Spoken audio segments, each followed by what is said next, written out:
ওনার সাথে আমার এটা কোনোদিনও ছিল না। কিন্তু কি হতো, উনি আসলে ঘুমাতো আলাদা রুমে, কিন্তু হয়তো বা সকাল আজানের পরে বা আজানের আগে কোনো একটা টাইমে আমি ফিল করতাম যে উনি আমার বেডে আসছে। মানে হঠাৎ করে আচমকা শারীরিক সম্পর্ক? হ্যাঁ, হঠাৎ করে আসতো। আমার নাম শিমু। শিমু, শিমু বয়স কত আপনার? আমার বয়স 35 বছর বয়স। আপনি আমার এই অনুষ্ঠান অনেক দিন যাবৎ শুনছেন, প্রায় 5-6 বছর যাবৎ শুনছেন নিয়মিত। যখন একেবারে প্রথম দিকে শুনতেন তখন কি ভাবতেন যে এই অনুষ্ঠানে একদিন আপনি অতিথি হবেন? না, এটা ভাবতাম না, শুনতে ভালো লাগতো তাই শুনতাম। রাইট। এবং মজার কিছু ঘটনা আছে ওনার অনুষ্ঠান শোনার, যেটা আমি অনুষ্ঠান শুরুর আগে ওনার কাছ থেকে শুনছিলাম। যাই হোক, সেটা আমি আপনাদের সঙ্গে শেয়ার না করে ওনাকে বরং ফ্লোর দিতে চাই। আমি আপনাকে বলবো যে একেবারে আরামসে গল্প করবেন আপনি, একেবারে নিজের বাড়িতে যেভাবে মানুষ গল্প করে, নিজের জীবনের ঘটনাগুলো বলে, দিল খুলে মন খুলে কথাগুলো বলবেন, ঠিক আছে? জি, শুরু করুন আপনি, ছোটবেলা থেকে যেখান থেকে মনে পড়ে। আমার ফ্যামিলিতে হচ্ছে আমরা 4 ভাই 4 বোন। আমার আব্বু হচ্ছে বিজনেস করতো। জন্ম জেলা কোথায় আপনার? আমার জন্ম জেলা পিরোজপুর জেলা, মঠবাড়িয়া থানা। আচ্ছা আচ্ছা, ওকে। বাবা বিজনেস করতো ছোটবেলাতে, দেখেছেন আপনি। কয় ভাই বোন আপনারা? আমরা 8 ভাই বোন। আপনার পজিশন? আমার বড় হচ্ছে 2 ভাই 1 বোন। বড় 2 ভাই 1 বোন, আপনি 4 নাম্বার? জি, আমি 4 নাম্বার। আচ্ছা, বলেন। তো ছোটবেলা যেটা দেখতাম যে আব্বু বিজনেসের কারণে খুব একটা বাড়িতে থাকতো না, দেশের বাইরে বাইরে, মানে বাংলাদেশের মধ্যেই জেলায় জেলায় বলতে গেলে, বিশেষ করে একটুখানি ওনার বিজনেসটা বলি। ওই যে কাঠের বিজনেস ছিল, বড় বড় গাছ কেটে মানুষ দিয়ে কাটে আর কি, ওইগুলা টলার ভরে 4-5টা টলার 300 মণি 400 মণি ওটা ঢাকায় নিয়ে আসা হতো। আচ্ছা, ঢাকায় আসা কাঠপট্টিতে ওটা দিত। আবার যাওয়ার সময় দেখা যেত মুন্সিগঞ্জ থেকে মিষ্টি কুমড়ার সময় মিষ্টি কুমড়া, গোল আলুর সময় গোল আলু, এগুলো আবার নিয়ে যেত আমাদের এলাকায় মঠবাড়িয়াতে। এইটাই ওনার বিজনেস ছিল। তো খুব বেশি বাবাকে কাছে পেতাম না, তো যতটুকু পেতাম বাবা খুব ভালোবাসতো আমাকে। কিন্তু আমি জানি না কেন আমার মাঝে মাঝে মনে হতো যে আমি মনে হয় আমার আম্মুর মেয়ে না। আমার আম্মু আমি স্কুলে যাই সেটা চাইতো না।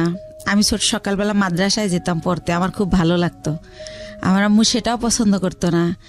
কিন্তু আমার বড় যে ভাই বোন ছিল তারা ঠিকই স্কুলে যেত, পড়াশোনা করতো, তাদের জন্য বাসায় টিচার রেখে দেওয়া হতো। কিন্তু আমার বেলা সেটা হতো না। তো তারপরে আমি কিছু অফ করিনি, আমি সে মাদ্রাসায় যেতাম, আরবি পড়তাম, নামাজ পড়তাম। আমি 7 বছর বয়সের কথা বলতেছি, তখনই আমি নামাজ পড়ি। তারপরে পড়াশোনা করি। আমাদের বাড়িটা একটু বলি, আমার বাড়িটাকে সবাই বলে বড় বাড়ি, মানে খুব বংশীয় একটা পরিবার আমাদের। আমার এক দাদা ছিলেন কারিয়ানা পাস, সেজন্য সবাই বলতো কারি সাহেব ওনাকে, উনি চাচাতো দাদা। আর সে কারণেই আমাদের বাড়িতে একটা মসজিদ আছে। এই যে চ্যানেল আইতে রোজার সময় যে মসজিদের কারুকার্য দেখায়, সেখানে আমাদের মসজিদটা সারা বাংলাদেশের মধ্যে নাকি বিশ্বের মধ্যে, আমার এটা মনে নেই, পেপার আসছিল 10 নম্বর স্থান। এটা কি আপনাদের পারিবারিক মসজিদ? পারিবারিক মসজিদ, ছোট্ট একটা মসজিদ, বাট তার কারুকার্য আনকমন, অনেক আগের। সে কারণে এটা এভাবে হাইলাইট দেখানো হয়েছে। জি, তারপরে প্রাইমারি স্কুল আমাদের বাড়ির উপরেই। তো ওই স্কুলের আবার টিচার আমার ফুফুরাই, এরকম গভর্নমেন্ট স্কুল এটা। তো স্কুলে দেখা যেত আমি খুবই একটু মানে ছেলেদের মতো আমার চলাফেরাটা ছিল। যেমন অনেক টিফিনের সময় সবাই খাবার খেত, আমি কোন গাছে আমলকি হয়েছে, কোন গাছে এটা সেটা ফল পেরে আনতাম। তো এই জন্য স্যারদের খুব বকাও খাইতাম সব সময়। তো যাই হোক, এভাবে কাটে। তো ওই যে বললাম বাবাকে খুব কম পাই। তো একটা কথা মনে পড়ে বাবার, যে সে যখন যাইতো বাড়িতে ঢাকার থেকে, তো ওই কাপড়ের খুঁতি বলতো তখন, টাকা নেওয়ার জন্য আর কি, ওইটা ভরে টাকা নিয়ে যেত। আচ্ছা, তো ওই টাকা আমাদের খাটের উপর ঢালতো, সবাই মিলে গুছাইতো আর কি, সাইজ করতো যে এটা এত নোট, এগুলো দেখতাম। তখন মনে হতো যে আমরা তো অনেক বড় লোক, আমার বাবার এত টাকা, কত টাকা হবে এটা তো বুঝতাম না, ছোট মানুষ আমি। আচ্ছা, তো এরকম। আর আমার বাবা বংশের বড় ছেলে, সেই সুবাদে তারে সবাই বড় মিয়া বলে ডাকে। আচ্ছা, তো সেই সুবাদে আমরাও খুবই সম্মান পাই, বাইরে বের হলে সবাই খুব স্নেহ করে যে বড় মেয়ের মেয়েটা। তো এরকম। তো এর মধ্যে মধ্যে আমি যখন ক্লাস 5-এ, তখন আমার বরাপুর বিয়ে হয়ে যায়।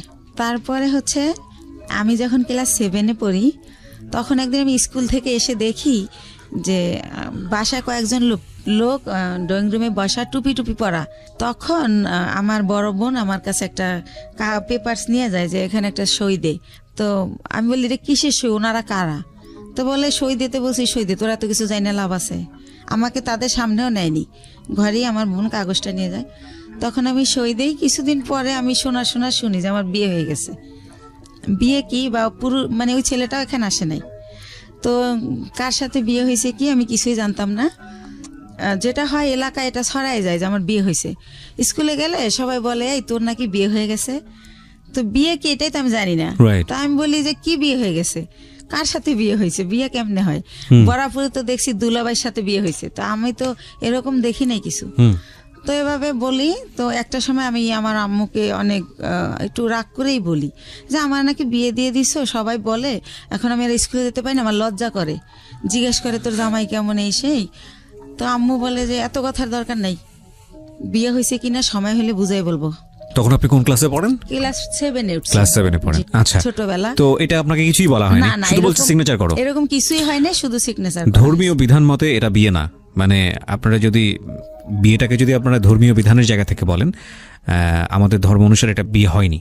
এটা আমি ক্ষুদ্র জ্ঞানে বলছি, কিন্তু এটার মধ্যে যদি কোনো সীমাবদ্ধতা থাকে সেটার জন্য আমি ক্ষমা চেয়ে নিচ্ছি। বিশেষ করে এটার ব্যাপারে ভালো বলতে পারবেন যারা ইসলামী স্কলার তারা। আর রিলিজিয়নের জায়গার বাইরে এসে যদি আমরা লিগ্যাল জায়গা থেকে বলি তাহলে এটা একটা মারাত্মক রকমের অন্যায়, এবং লিগ্যাল জায়গা থেকে তো এটা বিয়ে হওয়ার প্রশ্নই ওঠে না। তো সেই জায়গাটা থেকে মেয়েটা যদি ক্লেইম করে যে আমার সাথে এরকম আচরণ করা হয়েছে, তাহলে পরিবারের প্রত্যেকটা সদস্য ফেঁসে যাবেন, আইনগতভাবে ফেঁসে যাবেন। এবং এই কথাগুলো আমি এই কারণেই বলছি যে বাংলাদেশের এখনও এই ধরনের ঘটনা ঘটে। প্লিজ এইসব জায়গা থেকে সাবধান থাকবেন। জি বলুন। তারপরে আম্মু তো এটার আমার কোনো ব্যাখ্যা দিত না। তো যখন আমার আব্বুকে আমি জিজ্ঞেস করি যে আব্বু বউ সাজে, শাড়ি পরে, 2জন বর বউ থাকে, তারপরে বিয়ে হয়, তো আমার বলে বিয়ে হয়েছে, তো কই এগুলা তো কিছু করেন নাই। তখন আব্বু বলে যে নাবালক যদি হয় মেয়ে, সেই ক্ষেত্রে গার্জিয়ানরাই সব, তুমি তো নাবালক, সেজন্য তোমার এগুলো হয়নি, বড় হও তখন এরকম ভাবে আবার অনুষ্ঠান করবো আমরা। তো এতটুকুই জানা হয়। তো এর মধ্যে কি হয় যে আমি যখন ক্লাস 8-এ, তখন ওই লোকের আর কি ভাই হচ্ছে চেল্লায় আসে ঢাকাতে। তো আসলে আমাকে নিয়ে যাবে ওদের দেশে। তখন যখন কোন লোকের ভাই এটা? ওই আমার হাজবেন্ডের ভাই। হাজবেন্ডের নাম কি ছিল? হাজবেন্ডের নাম ছিল জাহিদ। আচ্ছা, তো জাহিদের ভাই মানে আপনার ভাসুর? জি, আমার ভাসুর। তো উনি আর কি আসে ঢাকাতে, তো আমাকে নিয়ে যাব ওনার সাথে। তো আমার আবার একটা অভ্যাস ছিল, এটা ভুলে গেছি বলতে, যে ছোটবেলা খুব বেড়ানের শখ, কেউ গেলি তার পিছে পিছে চলে যেতাম। আব্বু কোথাও যেতে নিলে আব্বুর পিছে, হয়তো খালি গায়ে আমি, কিন্তু দৌড় দিতাম যে আমার নিয়ে যাও। তো শুনলাম একটা দেশে যাব, নতুন একটা দেশ, ওদের বাড়ি পাবনা জেলাতে। তো আমি খুব খুশি, তো ওনার সাথে গেলাম। তো যাওয়ার পরে গ্রামে যেটা হয়, সবাই শুনছে যে আমি জাহিদের ওয়াইফ। তখন সবাই বলে যে মেয়ে, এত সুন্দর একটা মেয়ে, ওই সময় তো ছোট ছিলাম, সুন্দর ছিলাম, তো এত সুন্দর একটা মেয়ে পাগলটার সাথে কিভাবে দিল এর বাবা মা। আবার মেয়েটার একাই পাঠাই দিয়েছে, কেউ আসে নাই। কিন্তু পাঠাইছে অন্য সেন্সে, এটা আমার বাবার ফ্রেন্ডের বাড়ি, ওই সেন্সে পাঠাইছে। কিন্তু লোকজন সবাই জানে যে বউ হিসেবে আসছে, এটা জানছে গ্রামের মানুষ। তো এভাবে বলে, আমি তো সেম পুকুরে ডুবাচ্ছি, দৌড়াচ্ছি, শ্বশুর বাড়ি, তো ওইরকম বুঝতেছি না। তো ওনারা মা ডাকতে হবে, তো সেইভাবে আগে আন্টি ডাকতাম, এখন মা ডাকি শাশুড়িকে। ওটা বলে দিয়েছে যে ওনাকে মা ডাকবা? হ্যাঁ, বলে দিয়েছে। আমার আম্মু বইলা দিয়েছে ঢাকা থেকে, তুমি আগে যখন আসতো তোমার আঙ্কেলের ওয়াইফ আন্টি বলতা, আঙ্কেল বলতা, এখন বাবা আর মা বলবা। তো আপনি জিজ্ঞেস করেননি বাবা মা কেন বলবো? ওই যে বিয়ে হয়েছে তার ছেলের সাথে। না, কিন্তু সেটা তো আপনি তখনও জানেন না। জানি বলতে সে তো মুখে বলতো যে বিয়ে হয়েছে। ও আচ্ছা আচ্ছা, আপনিও প্রশ্ন করেননি যে ঠিক আছে বিয়ে মানে বিয়ে? ওকে, তো আমি আসলে ভাইয়া জানতেন না, বুঝতেন না। জি, রাইট। তো তারপরে হচ্ছে আমি আমার শাশুড়িকে জিজ্ঞেস করি যে মা, সবাই যে বলে যে পাগলের কাছে বিয়ে দিছে, পাগলকে? তো বলে আরে ও হচ্ছে জাহিদের কথা বলে। তো আমি বলছি ওনারা সবাই পাগল বলে কেন? তো বলে ও হচ্ছে ঠিক মতো গোসল করে না, পুকুরে ডুবায়, মাঝে মাঝে খেলতে অন্য অন্য জেলায় চলে যায়, ফুটবল খেলে, তো সেজন্য সবাই পাগল বলে, মানে খুব ভালোভাবে থাকে না, অপরিষ্কার একটু থাকে। তো এইভাবে আমাকে যেটা বুঝালো, তো এইভাবে বুঝলাম, কয়েকদিন বেড়ালাম, তারপর আবার আমার আব্বু যাই নিয়ে আসলো আমাকে। তখন জাহিদের সঙ্গে আপনার দেখা হয়নি? না, দেখা হয়নি, ওনাকে আমি দেখিনি। তো আমি জানি না উনি কই, বা আমার ওই তো কিউরিসিটিও নাই। এক্স্যাক্টলি। তো আমি আবার ঢাকা চলে আসলাম। আসার পরে আমার ওই যে মাথার মধ্যে ঢুকছে গ্রামে যে একটা পাগলের কাছে আমার বিয়ে দিছে, ওইটা আমার মাথার থেকে আর সরতেছে না। আমি পড়াশোনা করতে পারতেছি না, স্কুলে যাইতে পারতেছি না, হয়তো ক্লাসে আসি ম্যাডাম কি বলতেছে আমি শুনি না, এরকম হয়ে যাচ্ছি, মানে কিরকম জানি। তো তখন এরকম হওয়াতে আমার আম্মু আব্বুকে বললো যে ইয়ে হয়েছে, ওদেরকে একটা বাসা টাসা ভাড়া নিয়ে আলাদা করে দাও, তোমার মেয়ে শুধু প্রশ্ন করে, পড়ালেখা করতে চায় না। আমার নাকি আমার আম্মুর নাকি ক্লাস 5-এ বিয়ে হয়েছিল, আমার আব্বু বড় টড় করে তারে সংসার করছে। তো আমার আম্মু বলতেছে আমারও তো ক্লাস 5-এ বিয়ে হয়েছে, কই আমি তো তোর মতো করিনি, তুই তো আমার চেয়ে বড়, তুই তো 7-এ পড়িস। তো এরকম আমার ব্যাপারগুলো কেমন জানি লাগে, আমি কি করব বুঝতে পারি না, কার সাথে শেয়ার করব তাও বুঝতে পারি না। তো একটা সময় কি করে আমার আম্মু যে হাজবেন্ড বুঝানোর জন্য নাকি আমি জানি না, আমারে একটা বাসা ভাড়া করে দেয়। আমি ক্লাস 8-এ বাসা ভাড়া করে ফার্নিচার দিয়ে ওনার সাথে আমারে দেয়, উনি আনে। এই প্রথম ওনাকে আমি দেখি, একটা অনুষ্ঠানও করে ঘরোয়াভাবে নিজেদের আত্মীয় স্বজনের করে, ওই বাসাটা আমারে দেয়। মৌলবী পড়ে যে মৌলবী এনে যে কবুল বলতে হয় সেটা করিয়েছে আপনাকে? না। Very interesting. ওকে। তো তারপরে যেটা হলো, ওই দিন যেদিন অনুষ্ঠান করলো সেদিনও মিলাদের মতো করে করলো, হুজুর টুজুর ছিল ওনারা। তো যাই হোক, আর উনি পাগলটা ছিল কি পরে যেটা জানি গল্পে চলে আসবে, উনি সবসময় এরকম না, 24 আওয়ার্স এরকম তা না। তো উনি সকালে, আমি তো আম্মু বলছে সকালে রান্না করতে, তো রান্না করতে পারি না, তাও ডাল চাল মিলে একটু খিচুড়ির মতো করলাম। তো উনি খেয়ে অফিসে চলে গেল ওই গার্মেন্টসে। তারপরে এভাবেই করে, সে বাসায় আসে, খাওয়া দাওয়া করে, আমার সাথে তেমন কোনো কথা বলে না। এরকম পরের রাতে আবার দেখলাম কি, আমার একটা ছবির অ্যালবাম ছিল ফ্রেন্ডদের সাথে, কাজিনদের সাথে, ওইটা উনি টেনে টেনে ছেড়ে, তো ওই কাগজ ছেড়লে একটা আওয়াজ হয়, তো আমি ঘুমাই পড়ি কিন্তু ওই আওয়াজে জেগে যাই। তখন আমি বলি যে আপনি এগুলো ছেড়েন কেন, কি হয়েছে আপনার? এটা বলতেই সে আমাকে একটা চর মারে যে তুমি ছেলেদের সাথে ছবি তুলছো কেন, ছেলে মানে আমার কাজিনরা। আচ্ছা আচ্ছা। তখন আমি বলি তো কি হয়েছে, ও তো আমার খালাতো ভাই, আর আমরা তো একই বয়সের, একসাথে পড়াশোনা করছি, আমাদের বাসা থেকে পড়াশোনা করছে, তাই আপনি এমন করেন কেন, আপনি কি পাগল? আমি রাগ করে বলে ফেলি। তখন আমি ঠিক করি যে এর সাথে তো থাকা যাবে না, এভাবে কিভাবে থাকবো। তো ওই দিন রাত এভাবে কাটে, আমি সকালবেলা বাড়ি চলে যাই, গিয়ে আমার আম্মুকে বললে আমার আম্মু বলে তুমি বেশি চালাক, তোমাকে কে দেছে এই বুদ্ধি, কিসের পাগল, পাগল হলেও চাকরি করে কেমনে? হ্যাঁ, তো আমার সাথে সেই টর্চার শুরু হয়ে যায়, এরকম করে কি করব। তো আমি বলি যাই হোক আমি আর ওই বাড়িতে যাবো না, তো এভাবে থাকি। তারপরে আমি ঠিক করি যে আমার কিছু একটা করতে হবে, আমি এই বাসায় থাকবো না, ওই বাসায় থাকবো না। তো আমাদের একটা পারিবারিক ডক্টর থাকে, পিজির অধ্যাপক, উনি ওনার একটা ক্লিনিক দেয় মিরপুরে। তো আমি ওনার সাথে একদিন দেখা করে বলি আঙ্কেল আপনার এখানে আমার একটা কাজ দিবেন? তো বলে কি কাজ করবা তুমি, ছোট মানুষ? তো আমি বলি ওই যে প্রেশার মাপে কত কিছু করে, ইঞ্জেকশন দেয়, ওটা মানে শিখাবেন, আমি ওগুলো পারবো। তা আমি এইতে তো অনেকটা তো আর ছোট না। তো স্যার বলে, ওই আঙ্কেল বলে ঠিক আছে, এখানে চাকরি করলে আমাকে স্যার বলতে হবে, স্যার বলতে পারবা? হাসে আর বলে। আমি বলছি হ্যাঁ পারবো। তো ওইখানে কিছুদিন আমি শেখার পর আমি ওগুলো শিখে যাই, শেখার পরে আমার কিছু স্যালারি দেওয়া হয়, আর বেশি হচ্ছে আমার ভালো লাগে যে আমি ওইখানে টাইমটা পাস করতে পারি। আচ্ছা। তো এইভাবে চিন্তা এটা কি আপনি নিজের বাড়ি থেকে করছেন? হ্যাঁ, শ্বশুর বাড়িতে যাচ্ছেন না? না, ওই বাসায় আর আমি যাই না, তো বাবার বাড়ি থেকেই করছি, বাবার বাড়ির কাছেই, যেহেতু সেকেন্ড কলোনি থেকে মাজার খুব দূরে না। তো এভাবে করি। তো আমার বাবা জানতে চায় কেন করি, আমি বলি যে ডাক্তারি পোশাক, নার্সের পোশাক আমার ভালো লাগে, তো তাই করি, আমার খুব ভালো লাগতেছে। তো পড়াশোনার কি হবে? আমি না পড়াশোনা চলবে, সমস্যা নেই। তো এভাবে যাইতে থাকে।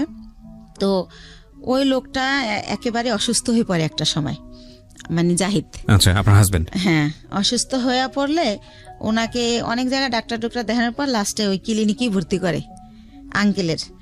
ভর্তি করলে জিজ্ঞাসা করে আঙ্কেল যেটা কে, তখন বলে যে আমার হাজবেন্ড, মানে যার অধীনে আপনি চাকরি করছেন। জি জি। ওকে। তো আঙ্কেলের ক্লিনিক, আঙ্কেল ওটার মালিক আর কি। তো বলে যে ওর হাজবেন্ড। তো আঙ্কেল অবাক হয়ে যায় যে ওর আবার বিয়ে হলো কবে, আমি জানলাম না, আর এতটুকু মেয়ে বিয়ে দিয়ে দিয়েছেন, কি করছেন, এই সেই আম্মুকে অনেক প্রশ্ন করে। তো তারপরে বলতেছে উনি আবার আমার চেয়ে তো অনেক সিনিয়র, 12-14 বছরের বড়, জাহিদ। জি। তো এই জায়গাটায় হচ্ছে আঙ্কেল আমার বাবা মাকে অনেক রাগই করে, যেহেতু পারিবারিক ডক্টর, সেভাবে একটা তাদের ভালো রিলেশন। তখন আমাকে সেই বলে যে তুমি হচ্ছে পরীক্ষা দিবা, স্কুল করতে হবে না, তুমি কাজ শেখো, তোমার ভবিষ্যৎ তুমি করো, এর কন্ডিশন ভালো না, কোন সময় কি হয়ে যায় বলা যায় না, স্যার আমাকে বলে। আচ্ছা। তখন আমি স্যার ডাকা শুরু করি যখন আমি ওখানে জব শুরু করি। তো তারপরে যেটা হয় যে আমার আব্বু ওনাকে ভারতে নিয়ে যায় ট্রিটমেন্টের জন্য, যেহেতু আমাকে বিয়ে দিয়ে ফেলছে। আর আমাদের ফ্যামিলিতে 2 বিয়েটা অ্যালাউ করা হয় না, বা ডিভোর্স এটা অ্যালাউ করতে পারে না। ওই যে বললাম আমার দাদা কারিয়ানা পাস। জি। তো ওইখানে গেলে ওনার ধরা পড়ে যে ওনার বুকের একটা হাড় ভাঙা, ওনার এই মাথার কিছু রক, ছোট ছোট রক ড্যামেজ। তো এইভাবে অনেক কিছুই ধরা পড়ে যায় বাবার কাছে। তো বাবা আয়সা যখন আমার শ্বশুরের মধ্যে মারা যায়, তো শাশুড়িকে প্রশ্ন করে যে আপনার ছেলে এত দিক দিয়ে ড্যামেজ, তারপর আমার মেয়েটাকে কেন নিলেন? আমার এত সুন্দর মেয়েটা হরিণের মতো দৌড়াতো, সেই মেয়েটাকে এরকম করলেন, এখন কি করব আমি? আর ওখানে ডক্টর বলেই দিয়েছে যে এ সম্পূর্ণ সুস্থ হবে না, কিছুদিন ভালো থাকবে, আবার এটা হবেই, এটা সম্পূর্ণ সুস্থ হওয়ার মতো না। আচ্ছা। তো এভাবে নিয়ে আসে। তো এগুলো যখন আম্মুকে আমার আব্বু বলে চাকরি নেই, তো এতে মধ্যে আমি ক্লাস 9-এ উঠি। তো আমি চাকরি নেই কোয়ালিটি হিসাবে। তো আল্লাহ রহমতে আমার হয়তো আউট নলেজ একটু ভালো। আমি অনেক 3 মাসের মধ্যে আমি যখন ঢুকি আমার 8,000 টাকা স্যালারি ধরে। 3 মাস পরে আমার স্যালারি 15,000 হয়ে যায়। আমার একটা লাইনের দায়িত্ব দিয়ে দেয়, লাইন শিপ বলে ওটাকে। তো এভাবে ও জব করে, আমিও জব করতে থাকি। তো ভালো এরকম। তো ওই মালিক ওইখানে আবার 3 বাইর গার্মেন্টস।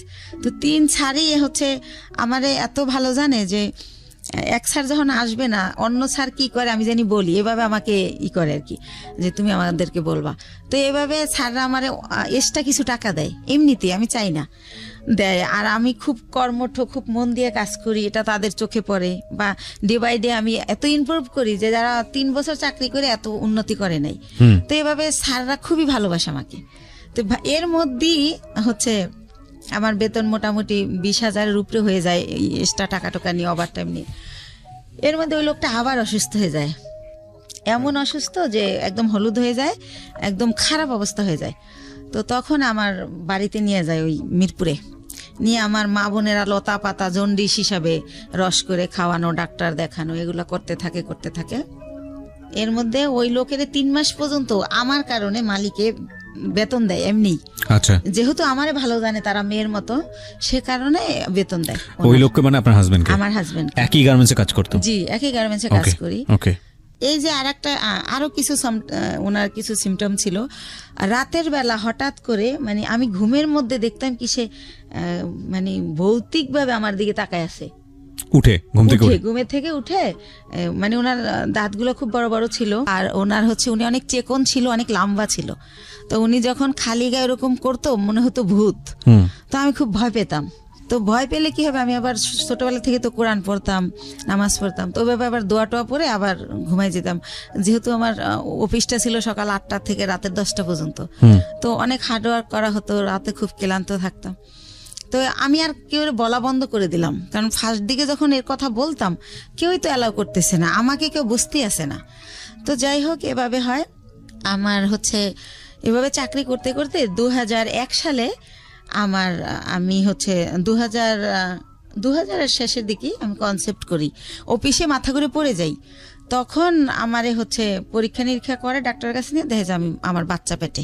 জি।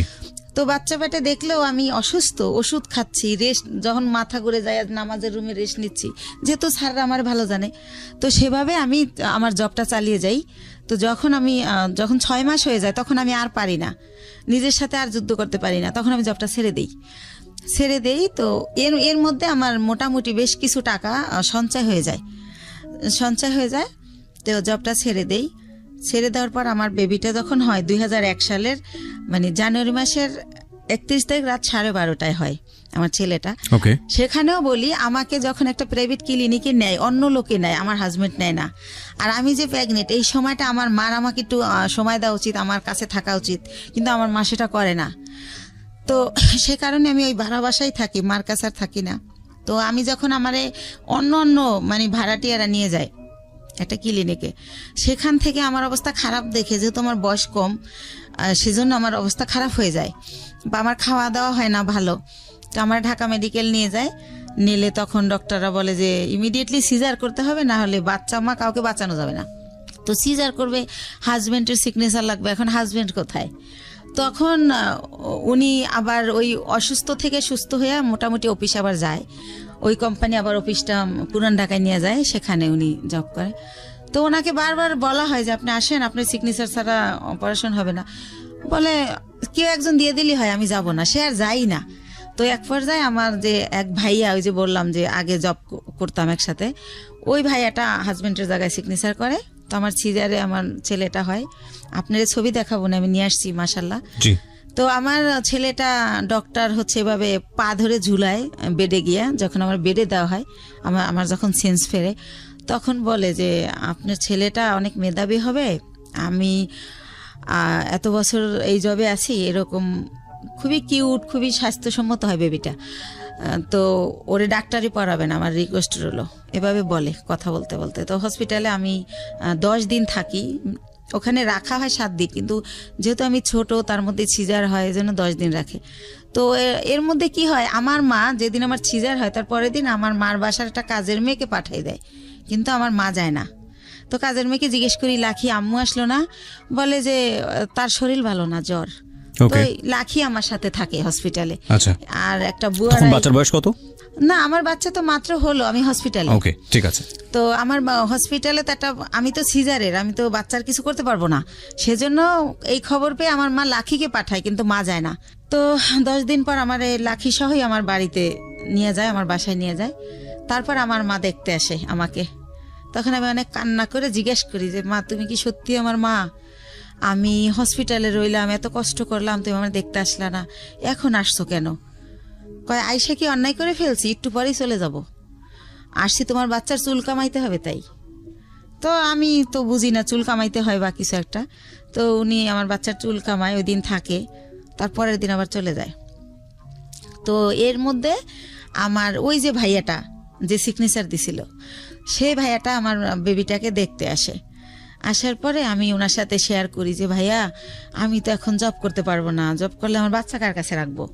তাহলে আমার তো কিছু টাকা আছে, আপনি কি আমার টাকাটা নিয়ে কোনো ব্যবসা করতে পারেন, এরকম যে আপনিও ব্যবসাটা করলেন, আমারে কিছু দিলেন যাতে আমি চলতে পারি বাচ্চা নিয়ে। তো উনি আমার সবই জানে, আমার কষ্টের কথা। তো বলে আচ্ছা দেখা যাক কি করা যায়। তো উনি আবার 1 সপ্তাহ পরে আইসা বলে, শিমু একটা ব্যবসা খুঁজে বের করছি। কি? এক্সেসরিজ ব্যবসা, গার্মেন্টসের মাল কিনে আমরা গার্মেন্টসে দিব। তো আমি তো বুঝি না এক্সেসরিজটা। তো উনি আমার বুঝাই বলে যে পলিথিন, কার্টন, লেবেল, হ্যান্ডটেক, এইসব। তো কত টাকা লাগবে ভাইয়া? তো বলে তোর কাছে কত টাকা আছে সেটা বল। তাই আমি বলি আমার কাছে মনে হয় 60-70 হাজার টাকা আছে, এটা হবে? তো বলে যে হ্যাঁ, এটা দিয়েই শুরু করি, প্রথম দেখি কি হয়। তো আল্লাহ রহমতে উনি শুরু করলে প্রায় আমার খরচও চালায়। এরপরে উনি 6 মাস পরে বলে যে প্রায় আমাদের পুঁজি হয়ে গেছে 3 লাখ টাকার মতো 6 মাসের মধ্যে। তো অনেক ভালো লাভ। তো তখন বলে যে আরও টাকা ইনভেস্ট করলে ভালো হতো। তো আমার বাবার দেওয়া কিছু গয়না থাকে আমার, সেই গয়নাগুলো আমি বিক্রি করে আরও টাকা ওইখানে ঢুকাই। তো এরকম করতে করতে আমার বাচ্চাটা, মানে আমার ছেলেটার বয়স হয়ে যায় 2 বছর। 2 বছর, ওকে। 2 বছর হয়ে যায়। তো আল্লাহর রহমতে ভালোই আছি, ভালোই চলতেছি, ব্যবসা খুব ভালো হচ্ছে। তো এভাবে তো আমি বলি যে ভাইয়া এখন একটা অফিস নেন, তাহলে আরো ভালো হবে। তো ভাইয়া কি করে, একটা আরামবাগে ছোট একটা অফিস ভাড়া নেয়, কার্ড ছাপায়, ভিজিটিং কার্ড, কোম্পানির একটা নাম দেয়, স্বদেশ ইন্টারন্যাশনাল। তো এইভাবে একটা নাম দিই আমরা। তো তারপরে যেটা হয় যে ব্যবসা কি হয়, যে টাকা যায় তার চেয়ে আমরা 3 ডবল মাল বাকি আনা যায়। ধরেন 1 লাখ দিয়ে 3 লাখ টাকার মাল বাকি আনা যায়। এভাবে আমরা আবার কোম্পানির মাল দেই। এভাবে করতে করতে আল্লাহর রহমতে আমাদের পুঁজি প্রায় 30-40 লক্ষ টাকা হয়ে যায়। যেহেতু আমরা কম পুঁজি খেটাই ভালো ব্যবসা করতেছি, যেহেতু আমাদের লেনদেন ভালো। এর মধ্যে আমাদের 3টা কর্মচারী নিয়ে নেয় ভাইয়া, একটার নাম স্বপন, একটা বাপ্পি আর একটা রেজা। তো এভাবে ভালো ব্যবসা চলতেছে। তো আমার ছেলেটা 2 বছর যখন হয়, ও একা একা পেন্সিল খাতা দিয়ে বসাই দিয়ে খেলতে দেখি যে ও সরোয়া লিখে ফেলে। এভাবে তো দেখি যে আব্বু এরকম করো, তো লেখে। তো তখন আর ওরে আমি বলি আমার ভাইয়াকে যে ভাইয়া ওরে না স্কুলে দিয়ে দেই, কিন্ডার গার্ডেনে, ও তো লেখা শিখে গেছে। কয় দূর হবো কা, এত তাড়াতাড়ি না। তো এরকম করতে করতে আমাদের বাসায় একটা ম্যাডাম বাড়া থাকে পাশের ফ্ল্যাটে। তো ম্যাডামকে বলি, ম্যাডাম কয় ওর পরীক্ষা দেওয়া লাগবে না, এমনি নিয়ে যায় নাইসেন, ভালো হবে, এতে ওর শেখা হলো, সামনের বছর ভর্তি করবেন। তো এইভাবে নিয়ে যেতাম, আসতাম, ফিটার নিয়ে যেতাম ব্যাগে করে, ওর ফিটার খাওয়াতাম টিফিনে। তো এভাবে ওরা সবাই আদর করে, ওর নাম হীরামণি। তো ওর নাম হীরা, তো আদর করে সবাই হীরামণি ডাকে। তো এরকম একটা পজিশনে আমার বাবা শোনে যে আসলে আমার বেশ কিছু টাকা হয়েছে, আমি ভালো বিজনেস হচ্ছে আমার, আমি খুব ভালো আছি। তো আমার বাবা আমাকে বলে কি যে ওই যে কারি দাদু, সেই দাদু মারা গেছে, দাদুর ছেলেরা সব আমেরিকায় সেটেল, তো তাদের কিছু জমি বিক্রি করে চলে যাবে, একেবারেই কম দামে দিয়ে দিবে যদি নিজেরা নেয় যারা বেলাডের। তো আমার বাবা আমাকে বলে যে হচ্ছে এরকম জমি বিক্রি করবে, তো তুমি কি কিনবা? তো আমি ভাইয়ের সাথে আলাপ করি, তো ভাই বলে যে জমি তো আর কিনলে ফালানো যায় না, কিনতে পারিস যেহেতু কম দাম। তো মাত্র 1 বিঘা জমি মাত্র 45,000 টাকা দাম। তো ওই 45,000 টাকা দিয়ে আমার বাবাকে আমি দেই, আমার বাবা জমিটা আমার নামে কিনে, আমি যাইও না দেখিও না, ওই আমাদের পিরিজপুরে আর কি মঠবাড়িয়াতে। তো এইভাবে আমার জমিটা হয়। তো এরকম এর মাঝে মাঝে ওই যে লোক, এর আর একটা কথা ভুলে গেছি, এরপরে কি হয়, আমার বেবিটার যখন বয়স 1 বছর, তখন সবাই বলে যে একটা বেবি হয়েছে, এখন ভালো হয়ে যাবে। তো উনি মাঝে মাঝে নাই হয়ে যায়, আবার চলে আসে, এভাবে আপ অ্যান্ড ডাউন চলতে থাকে। তো অনেকে বলে যে বিজনেসে ঢুকাইতে, তো আমি দেই না, কারণ তো ওনার তো ব্রেন ঠিক নাই, তো সেজন্য দেই না, যে না উনি মাঝে মাঝে জব করে আবার চলে যায় আবার আসে। তো উনি কি করে, ঈদ যেমন প্রথম ঈদ আমার বেবি হওয়ার পরে, তো ঈদের দিন উনি হচ্ছে চান রাতের দিন ওনার এক ভাগ্নে আমার এখানে জব করে, যেটার নাম বললাম রেজা, আর একটা থাকে ভাগ্নে আনোয়ার। তো চান রাতের দিন ওরা বাসায় আসছে, তো রাত অনেক হয়েছে, আমি বলি এই তো আনোয়ারে জিজ্ঞেস করি তোমার মামা বাসায় আসবে না? বলে না। আমি বলছি কেন, কোথায় গেছে? কয় ওনার এক ফ্রেন্ড আসছিল কুমিল্লা থেকে, সম্ভবত উনি কুমিল্লা চলে গেছে। তো এর আগেও একবার ফার্স্ট ঈদে এরকম করে, উনি চান রাতের দিন নাই হয়ে গেছে, তো উনি আবার কোরবানির আগে ব্যাক করে। এতদিন উনি কই ছিল জিজ্ঞেস করলে অ্যান্সার করে না। তো সেম কাহিনী আমার ছেলে হয়েছে, আমার ছেলের বয়স 1 বছর, আমার ছেলের ফার্স্ট ঈদ উনি এরকম চান রাতে আসে নাই। তো আমি বললাম যে আগে আসে নাই সেটা একটা ব্যাপার ছিল, এখন তো একটা ছেলে আছে, তা উনি গেল কোথায়? তো এভাবে জানতে জানতে জানি যে উনি কুমিল্লা চলে গেছে। কিন্তু ওনার একটা ব্যাপার ছিল যে উনি কোথায় যেত এটা বলে যেত না কখনো, ওনার মনে হয়েছে উনি চলে গেছে, আবার কেন জানি মনে হয়তো উনি ব্যাক করতো, উনি এই টাইপের ছিল। তো এভাবে কিন্তু আমার বাবা ওই সম্পত্তিতে আমার নামের জায়গায় স্বামীর নাম ইউজ করতে হয়, কাগজের তো একটা আছে, ফর্মালিটি আছে সেই ক্ষেত্রে। তো এভাবে করতে করতে 2007 সাল খুবই ভালো চলতেছি। 2007 সাল হয়ে গেল, আমাদের বিজনেস আরও অনেক বড় হলো, সরকারিভাবে এলসি করা হলো। তো এভাবে করতেছি, এর মধ্যে হচ্ছে ওই যে ভাইয়া যে প্রধান ছিল বিজনেসের সব কিছু দেখাশোনা করতো, ওনার নাম হচ্ছে দুলাল, ওনার বাড়ি উজিরপুর থানায়, সানুহার গ্রাম। তো ওনারে আমি আমার আপন ভাই, ব্লাডের চেয়েও বেশি, মানে ওনারে আমি অনেক রেসপেক্ট করতাম। উনি বাসায় আসলে আমার মনে হতো আমার ফ্লোরটা বয়তে কাঁপে, কারণ মাথায় কাপড় না থাকলে বলতো মাথায় কাপড় নাই কেন, একটু হেসে কথা বললে, একটু জোরে হাসলে বলতো মেয়ে মানুষ এত জোরে হাসে কেন, বা এসে জিজ্ঞেস করতো 5 ওয়াক্ত নামাজ পড়ছিলি তো। খুব শাসন করতো, ইসলামিক মাইন্ডেড ছিল, চারিত্রিক বৈশিষ্ট্য খুব ভালো ছিল।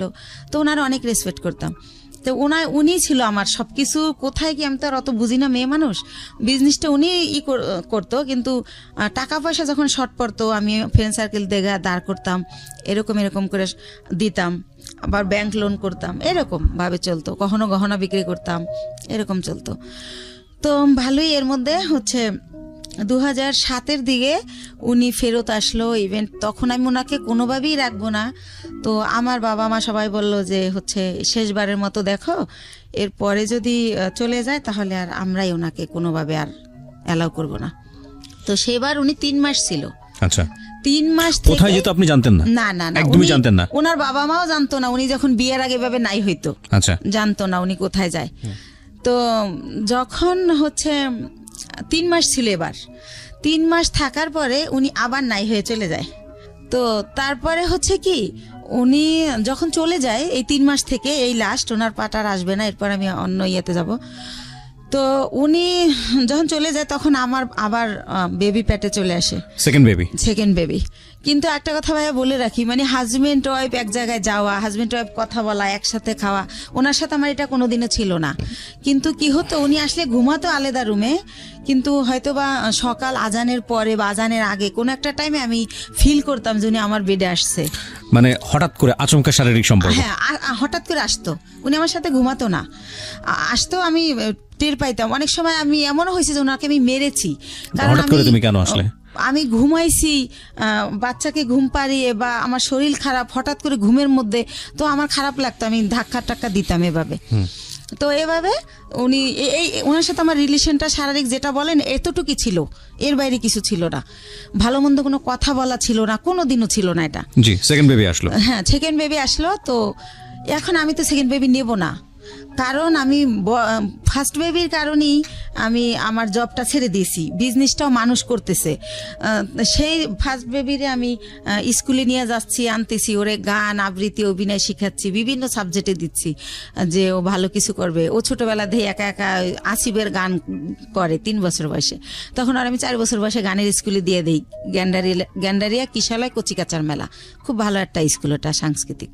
তো যাই হোক, ওরে নিয়ে আমি খুব বিজি, আমি তো বেবি নেব না। তো এখন বেবি মানে নষ্ট করার জন্য অনেক জায়গায় যাই, কেউ নষ্ট করতে পারে না, নষ্ট করে না। যে আপনার সিজারের বেবি এমআর করলে আপনার ইনফেকশন হতে পারে, বিভিন্ন রকম ভয় দেখায়। তো তারপরে আমি হোমিও কিছু ওষুধ খাই, কেউ বলে কাঁচা আনারস খেলে নষ্ট হবে। তো যাই হোক, কোনোভাবে আমার বেবিটা নষ্ট হয় না, থেকেই যায়। থেকে যাওয়ার পরে ঠিক আছে, সেকেন্ড বেবি পেটে। তো এভাবে সেকেন্ড বেবিটা হয় 8 দিনে। ওই টাইমটাতে আমি অনেক অসুস্থ থাকি, এতটা অসুস্থ, 8 দিনে আমার 2 মাস থাকতে হয় হসপিটালে। তো ওই টাইমটাতে 2 মাস আমি যখন থাকি, ওই যে আমার ভাইয়া, সে আমার ব্যবসার টাকা দিয়ে তার ভাইকে বিয়ে করায়, তার বোনকে বিয়ে দেয়। এরকম করতে করতে আমি, আমার কর্মচারী যারা, তারা আমাকে জানায় যে ম্যাডাম, আপনার কিন্তু ঘরের ইন্দুরে বান কাটতেছে, আপনি কিন্তু শেষ হয়ে যাচ্ছে সব, টেরও পান না আপনি। তো আমি বুঝি না, ইনডাইরেক্টলি বলা এত কথা আমি বুঝি না। এই ভাইটা কে ছিল আপনার? ওই যে আমার যে বিজনেস করতো, টাকাগুলো আমি দিতাম, বাট সে বিজনেসটা আপন ভাই তো না? না না, তাহলে উনি আমাকে বোন ডাকছিল, আর আমার বড় ভাইয়ের নামে ওনার নাম। ওকে, সেই সুবাদে ওনার আমি ভাই বলি। ঠিক আছে।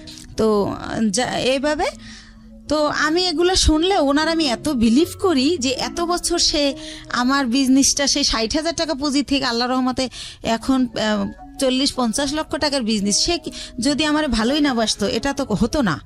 আর আমার ছেলেটাকে প্রচণ্ড রকম ভালোবাসে, মানে সে ডিউটিতে থাকলেও বারবার ফোন দিয়ে জিজ্ঞেস করে। এর মাঝে যখন ফোন বের হয়, সে আমার ফোন কিনে দেয় আমার ছেলের খবর নেওয়ার জন্য, আমি ফোন ইউজ করি, এরকম অনেক কিছু হয়ে যায়। তো যাই হোক, একটা সময় কি হয় যে 2011 সালের দিকে সে আমার শুধু বলতে থাকে আমার বিজনেসে লস, সিগনেট তোমার টাকা মেরে দিছে, অমুক জায়গায় এত লাখ টাকা, অমুক জায়গায় 7 লাখ 3 লাখ, এগুলো বলে। আমি যে ফ্ল্যাট ভাড়া দিব, সে আমার ভাড়াও ঠিক মতো দিতে পারতেছে না। তারপর আমার যত টাকা থাকে ওটা দিয়ে উনি ফ্ল্যাট কিনে ফেলার কারণে আমার ব্যবসার পুঁজি শেষ হয়ে যায়, কিন্তু উনি আমার সেটা বলে না। তো এর মধ্যে বাপ্পি যখন বলে, ওনার আমি যখন জিজ্ঞেস করি যে ভাই, ওনার আমি ভাই বলেই ডাকতাম, আর উনি আমার ভাই ভাইকেই কথা বলতো। তো ভাই, একটা সত্যি কথা বলবেন, একজনের শুনলাম আপনি নাকি আমাদের জন্য একটা ফ্ল্যাট কিনছেন। আমি আমাদের জন্য বলি, আমি উনি কিনছে ওটা বলি না, আমাদের জন্য একটা ফ্ল্যাট কিনছেন।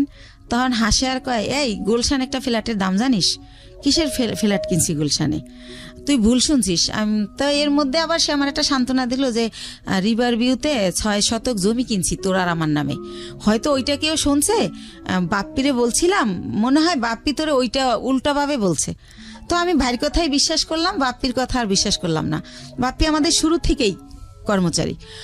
তো যাই হোক, এভাবে 12 সালে দেখি যে আমার হচ্ছে মানে এমন অবস্থা হয়ে যাচ্ছে, সে 2-3 মাসের ভাড়া একসাথে দিচ্ছে। তারপরে সে হঠাৎ করে বলল যে আমি একটু দেশে যাব, আমার বাড়িতে একটু কাজ আছে, জমি জমার ব্যাপারে, আমি 2 দিনের পর চলে আসব। সে বাড়ি গিয়ে 22 দিন হয়ে গেছে যখন সে আসে না। আর আমি ফোন দিলি বলে এই তো ভাই কাইলে আসবো, পরশু আসবো, এরকম করে। এদিকে কর্মচারীরা বলে যে যাদের থেকে আমরা মাল বাকি আনি ওরা টাকার জন্য তাগেদা দিচ্ছে, আবার আমরা যেখানে টাকা পাবো সেখানে ওরা গেলে টাকা দিচ্ছে না, যে টাকা তো দেবো দুলালের কাছে। তো এভাবে আমি একদিন অনেক কান্নাকাটি করি, ভাই আপনি আসেন না কেন, এরকম এরকম অনেক কিছু বলি। এর মাঝে আমাদের ডিএসএস একটা অফিস নেয়, ওই অফিসটা ছেড়ে আরামবাগেরটা। তো আরামবাগেরটা আমি চিনতাম, ডিএসএস অফিস আমি কোনোদিন আসি নাই, কারণ যেহেতু ছেলেদের কাজ কারবার সবাই পুরুষ মানুষ, ভাই চাইতো না যে আমি আসি, তো আমি আসতাম না। তো আমি অনেক কান্নাকাটি করি যে ভাই আমার কি সব কিছু শেষ হয়ে গেল, আমার স্বামী দিয়ে আমি সুখ পাইলাম না, আমি চিন্তা করছিলাম আমার ছেলেটাকে আমি মানুষ করব, আপনি তো সবই জানেন আমার জীবনের, এখন আপনি কোথায় গিয়ে লুকাই রয়েছেন, আমার কি হবে এখন, আমি কোথায় যে দাঁড়াবো। জি। তো এভাবে অনেক কান্নাকাটি করার পরে বলে কি যে আচ্ছা ঠিক আছে আমি 2 দিন পর আসতেছি। এরকম করতে করতে সে 1 মাস থাকে। 1 মাস থাকার পর আমি জানতে পারি যে সে বিয়ে করছে দেশে, সেজন্য সে আসে না। তো সে 1 মাস পরে সে বউ নিয়ে এসে ওই গুলশান ফ্ল্যাট কমপ্লিট হয় নাই দেখে সে লেট করতেছিল বাড়িতে। তো যখন সে নিউজ পায় যে ফ্ল্যাট কমপ্লিট, তখন সে বউ নিয়ে ওই ফ্ল্যাটে ওঠে, কিন্তু টাকা কিন্তু তার একটা পয়সাও ছিল না, টোটাল টাকাই কিন্তু আমার ছিল। জি। সে ওঠার পরে আমি ওইটাও বাপ্পির কাছে জানি। তো আমি যখন জিজ্ঞেস করি ভাই আপনি কোথায় উঠছেন, সে আইসা বলে যে আমি তো এরকম আমারে বলে যে আমি তো বিয়ে করছি, বউ নিয়ে কি তোর বাসায় উঠবো না চম্পার বাসায় উঠবো, তার বোনের নাম বলে। এই চম্পাকেও সে বিয়ে দেয় আমার অর্থ দিয়েই, এটা আমি পারমিশনই দিছিলাম, কিন্তু সে যত টাকা খরচ করছে অত টাকা খরচ করতে আমি বলছিলাম না। তো যাই হোক, আমি বলি যে না আমাদের বাসা আপনার বউ নিয়ে উঠবেন কেন, এটা কেমন দেখা যাবে, আপনি চম্পার বাসায় ওঠেন। কারণ তার প্রতি তো এর মধ্যে আমি বিরক্তি, সে আমার সাথে যা করতেছে ঠিক করতেছে না। তো পরে আমি জানতে পারি যে সে আসলে নিজের ফ্ল্যাটই ওঠে। তো ওঠার পরে আমি তখন তারে বলতে থাকি যে ভাই আমি আপনি যে 1 মাস ছিলেন না, আমি অনেক টাকা লোন করছি, এটা দিতে হবে, আপনি আমার তাড়াতাড়ি টাকা দেন। আমি টাকার জন্য তার খালি প্রেশার ক্রিয়েট করতে থাকি যে আমার কত টাকা আছে, আমার হিসাবটা দেন। তো আরেকটা কথা বলে রাখি, সে আমার একটাবার বলে কি ডিএসএস অফিস নেওয়ার আগে যে 20 লক্ষ টাকা না দেখাইলে গভর্নমেন্ট আমাদের এলসি করতে দিবে না। তো সেই ক্ষেত্রে আমাদের তো এখন 20 লক্ষ টাকা নাই ব্যাংকে, মনে হয় 10 লাখ টাকার মতো আছে। তো ব্যাংকে এসেতে চম্পার একটা অ্যাকাউন্ট আছে, ওর 10 লাখ টাকা আছে, তা আমাদের টাকাটা ওর অ্যাকাউন্টে ওরে দিয়ে জমা দেওয়াই, তাহলে 20 লাখ টাকা দেখাইলে আমাদের এলসি দেবে, তাহলে আমাদের ব্যবসাটা অনেক বড় হবে, আমাদের খুব রিসেন্টলি তোদের আমি ঢাকায় ফ্ল্যাট কিনে দেবো, এইভাবে বলে। তো বলার পরে আমি আমার নামে থাকে ওই যে 10 লাখ টাকা থাকে ওটা আমার নামে থাকে। তো ওইটা আমি উঠাই দেই, দিলে ওইটা উনি চম্পার অ্যাকাউন্টে দেয়, উনিও হয়তো শুনবে এটা। তো দেওয়ার পরে দেখেন আমার টাকাটা চম্পার হয়ে গেল। তো সেভাবে এক এক করে আমার সব কিছু এরা দখল করে নিছে। তো এর মধ্যে আমার ছেলেটা তো মাশাল্লাহ বড় হয়। তো এর আগে আরেকটা কথা ফালাই যায়, 2009 সালে আমার ছেলে একটা মুক্তিযুদ্ধের গানের উপর নাচ করে বৈশাখী টিভিতে, ওইটা দেখার পরে ওরে অনেক চ্যানেল থেকে ডাকে। তো তারপরে আমি ওরা অনেক কিছুতে ভর্তি করি। তারপরে হচ্ছে ও 2009-এর শেষের দিকে বাংলাদেশ টেলিভিশনে একের পর এক প্রোগ্রাম করে। তো এই যে আমার টানাপোড়ের কারণে, আমি ছেলেকে নিয়ে দৌড়ানোর কারণে, আর আমার তো বিশ্বাস ছিল যে ভাই আমার সাথে বিশ্বাসঘাতকতা করবে না। তো এভাবে আমার ছেলের এই যে গান অভিনয় করে, নাটক টাটক বন্ধ করে দেই। ঠিক আছে, বড় ছেলে না দুই ছেলে? বড় ছেলেটা, ছোটটা না, ছোটটা ঘরেই থাকে, ওরে কোথাও নেই না, ও হয় ছোট, ওর ওই হিস্ট্রি বলবো না, চোখ ফোটে না, 7 মাসের সময় বের করে ফেলতে হয় আমার অসুস্থতার কারণে। কেন বলবেন, এটা আপনার লাইফের অনেক বড় পার্ট, এবং এই অপ্রাপ্ত বয়স্কে যে বাচ্চাটা হলো, এই বাচ্চাটার জন্য তো ভবিষ্যৎ অন্ধকার হয়ে যাওয়ার মতো অবস্থা, এবং আপনার জন্য সেটা অনেক বড় রিস্কি ছিল বলেছেন আপনি। ইনফ্যাক্ট এতটুকু বলা ঠিক আছে। আচ্ছা ঠিক আছে। তো যাই হোক, আমি বলছিলাম না যে 2 মাস ছিলাম হসপিটালে, তো এই জন্য ছোট ছেলেটাকে কোথাও নেও না, কিছু শিখাইও না, বড় ছেলেটাই। তো এর মধ্যে হচ্ছে যেটা হয় যে আমি এখন 2 ছেলে নিয়ে কি করব। এর মধ্যে 8 সালের পরে আমার স্বামীর সাথে টোটালি আমার আর মানে কোনো খোঁজ কেউ দিতে চাইলে আমি নেই না, বা আমি এমন জায়গায় বাসা ভাড়া নেই যে সে জানি নাচে নেই, কারণ তার যে সিমটম এগুলো যেন আমার ছেলেরা না দেখে, আমার ছেলেরা জানি ভালোভাবে মানুষ হয়, আমি ওদেরকে মানুষ করব। তো এইভাবে যখন আমাকে নিঃস্ব করে দেওয়া হয়, দুলাল ভাই সবকিছুই সে আমাকে দেবে বললে নিখোঁজ হয়ে যায়। কিছুই দেয় না। আপনার last বিজনেস পর্যন্ত। সমস্তটুকু নিয়ে সে নিখোঁজ। একদম নিখোঁজ। সবকিছু যখন নেওয়া শেষ, যতদিন বাকি ছিল ততদিন আমাকে আশা দিত যে এই তো সামনের মাসে তোরে 7 লাখ টাকা দিতেছি, এইভাবে আশা দিত, তা 3 লাখ টাকা দিতেছি। পরবর্তীতে আর আমার কিছুই দেয় না, সে নাই হয়ে যায়। তো তখন আমি মেন্টালি এতটা ডিজাস্টেড হয়ে যাই, আমি পাগল হয়ে যাই টোটালি। আমি রাস্তায় রাস্তায় শুধু শুধু হাঁটি। আমি সেই গ্যান্ডারে থেকে বুদ্ধিজীবী শহীদ মিনার যে 34 মাস দুপুরবেলা রোদ্রে আকাশের দিক তাকায় কান্না করি আর আল্লাহর সাথে কথা বলি, আকাশের সাথে কথা বলি যে আল্লাহ তুমি বিচার করো, আল্লাহ আমার অপরাধটা কি, আমার বাবা মামার দিকে তাকাইলো না, আমি অনেক কষ্ট করে একটা বিজনেস করলাম, একজনের বিশ্বাস করলাম, সে এটা করলো, আমার স্বামী এটা করলো, আমার অপরাধটা কি, মানে এটা আমি কারে জিজ্ঞেস করবো পাই না, তো আমি আকাশের কাছে জিজ্ঞেস করি, আকাশের দিক তাকাই তাকাই কান্না করি আর বলি। তো এই টাইমটাতে আমি ভাইয়া 3টা মাস আমি শুধু ওর স্যালাইন খেয়ে বেঁচে থাকি। মানে যখন দেখি আমি আর পারি না তখন একটা স্যালাইন গোলাই আর খাই। আমার ব্যাগে সবসময় পানি থাকে 1/2 লিটার আর স্যালাইন থাকে 4-5টা। তো এভাবে আমি 3টা মাস, আমার মনে আছে, আমি ভাতের আহার গেলতে পারি না। আমার কি হলো, আমার কি হবে, আমি নিঃস্ব হয়ে গেলাম। দুলাল ভাইরা আর আমি খুঁজে পাই না কোনোভাবে, সে নাম্বার চেঞ্জ করে ফেলে। তো যাই হোক, তার বাড়ি ঠিকানা জানতাম, কিন্তু বাড়ি যাই আমি কি করব, কাকে বলবো এটা, সে তো বাড়িতে যায় নাই। তো যাই হোক, এভাবে গেল এই পাঠ। তো তখন আমার তো এই বাচ্চা দুইটাকে কিছু করে খাওয়াতে হবে ভাইয়া। তো তখন আমি চিন্তা করলাম, আমি এর আগে ওই যে বড় জমিটা যে কিনলাম তারপর আবার একটা ছোট জমি কিনি, 5 কাঠার জমি। এটাও আমার এক চাচার থেকে কেনা। তো আমি চিন্তা করলাম যে এই 5 কাঠা জমি বিক্রি করে আমি কিছু একটা করি। তো তখন ওই 5 কাঠা জমি আমি বিক্রি করব। এখন আমি যাকেই ঠিক করি, যেই আমাকে জমিটা কিনবে, যে জমিটা অ্যাডভান্স করতে যায়, তাকে আমার বোন থ্রেট দেয়, বড় বোন, যে ওই জমি কিনলে তোর পা ভাঙা হাতও ভেঙে ফেলবো। লাস্ট পর্যন্ত আমার সৎ কাকা কিনবে, কালকে আমাকে 1 লাখ টাকা দিবে। আজ রাত 12টার সময় আমার কাকার নামে একটা মিথ্যা মামলা দিয়ে তাকে অ্যারেস্ট করানো হয়। তো এটা কেন করানো হয় আমি কোনোভাবে জানতে পারি না। তো একজনের কাছে জিজ্ঞেস করি, আমার বাবা মার কাছে জিজ্ঞেস করলে তারাও বলে না, তারা বলে আমরা জানি না। তো তখন শুনতে পারি যে জমি আমার বোন কিনবে, বাইরে বেচতে দেবে না সেজন্য। তো তখন আমি বাধ্য হয়ে আমার মাকে বলাই যে তাহলে বরাপারে বলো আমার জমিটা কিনতে। তো এর মধ্যে আমি শর্টকাট খুলে একটুখানি বলি, আমার বড় দুলাভাই বাংলাদেশের 20 জন ধনীর একজন, উনি বিশাল বড় লোক। তারপরে আমার ইমিডিয়েট যে ছোট, সে সৌদি আরবে বিজনেস করছে 25 বছরের মতো, সেও অনেক ভালো অবস্থায়। তো এরাও কিন্তু বড় লোক। তো আমার সেজো ভাইটাও মালয়েশিয়াতে ইঞ্জিনিয়ারিং পোস্টে গেছে উনি, সেও অনেক টাকার মালিক, আল্লাহর রহমতে অনেক ভালো পজিশন তার। অথচ এই যে আমি যখন তাদেরকে জানালাম যে এরকম দুলাল আমার সব মেরে পলাই গেছে, এখন আমার মৃত্যু ছাড়া উপায় নাই, আমার ঘরে ভাত নাই, আমার ঘর ভাড়া দেওয়ার মতো টাকা নাই, মানে এগুলো যখন প্রকাশ করলাম, তারা আমাকে খুব অপমানজনক কথাবার্তা বলল সবাই। মানে কোনোভাবে কেউ 5 টাকা দিয়ে আমাকে হেল্প করলো না। তো তারপর আমি ডিসিশন নিলাম জমি বিক্রি করার। এখন আমার বোন জমি কিনবে, কিন্তু সে কিন্তু আমাকে 5,000 টাকা দিয়ে হেল্প করলো না। তো যাই হোক, আমি বাধ্য হয়ে রাজি হলাম তাকে জমিটা দেওয়ার জন্য, মাকে দিয়ে বলালাম। তারপরে আমি গ্রামে গেলাম, তারপরে সে একজনকে দিয়ে জিজ্ঞেস করাইলো আমি জমির দাম কত চাই। তা আমার মা আমার শিখিয়ে দিল, তুমি বললো যে আপা তোমার যা ইচ্ছা তাই দিও, তাহলে তুমি বেশি পাবা, দাম টাম চাইও না। তো আমার মার কথাই আমি আমার বোনকে বলি, ওই যাকে দিয়ে বলায় তাকে বলি। তো পরের দিন আমাকে রেজিস্ট্রি করতে নিয়ে যায়, আমাকে কিন্তু 1 টাকাও দেয় নাই, বা কতটুকু জমি বা কত দাম কিছুই বলে নাই। তো ম্যাজিস্ট্রেট যখন জিজ্ঞেস করে আমি বলি যে হ্যাঁ টাকা বুঝে পাইছি। তো উনি আসার পর আমাকে মাত্র 1 লক্ষ টাকা দেয়, দিয়ে বলে যে তোর জমির দাম হচ্ছে 2,35,000, তো আর 1,35,000 টাকা আমি 15 দিন পরে দেবো। তো আমি 1 লাখ টাকা নিয়ে ঢাকায় চলে আসি। কিন্তু ওই যে দুলাল আমার টাকা দেয় না, আমি বাসা ভাড়া ছিলাম, ওই বাসা ভাড়া বেজে যায়, তারপরে ঋণ করে খাই ফ্রেন্ডদের কাছ থেকে, ছেলের খরচ করি স্কুলের। তো এভাবে ওই টাকা ঋণ দিতেই চলে যায় 1 লাখ। তো তখন আমি ব্যবসা আবার কিভাবে করব? তখন আমি আবার আমার বোনকে বলি, বলতে বলতে আমার মা বলে যে তুমি বাড়িতে আসো, আবার যাই। তখন আমার বোন আবার আমাকে 1 লাখ টাকা দেয়, দিয়ে বলে যে এই 35,000 টাকা বাকি আছে, এইটা তুই চাবি না, ফোন করে কখনো বলবি না, আমার যখন হবে আমি তোরে ফোন করেই বলবো, তখন তোরে দিয়ে দেবো। আচ্ছা ঠিক আছে। তো ভাইয়া, আল্লাহ যার উপরে নারাজ হয় তার হয়তো সব দিক দিয়েই হয়।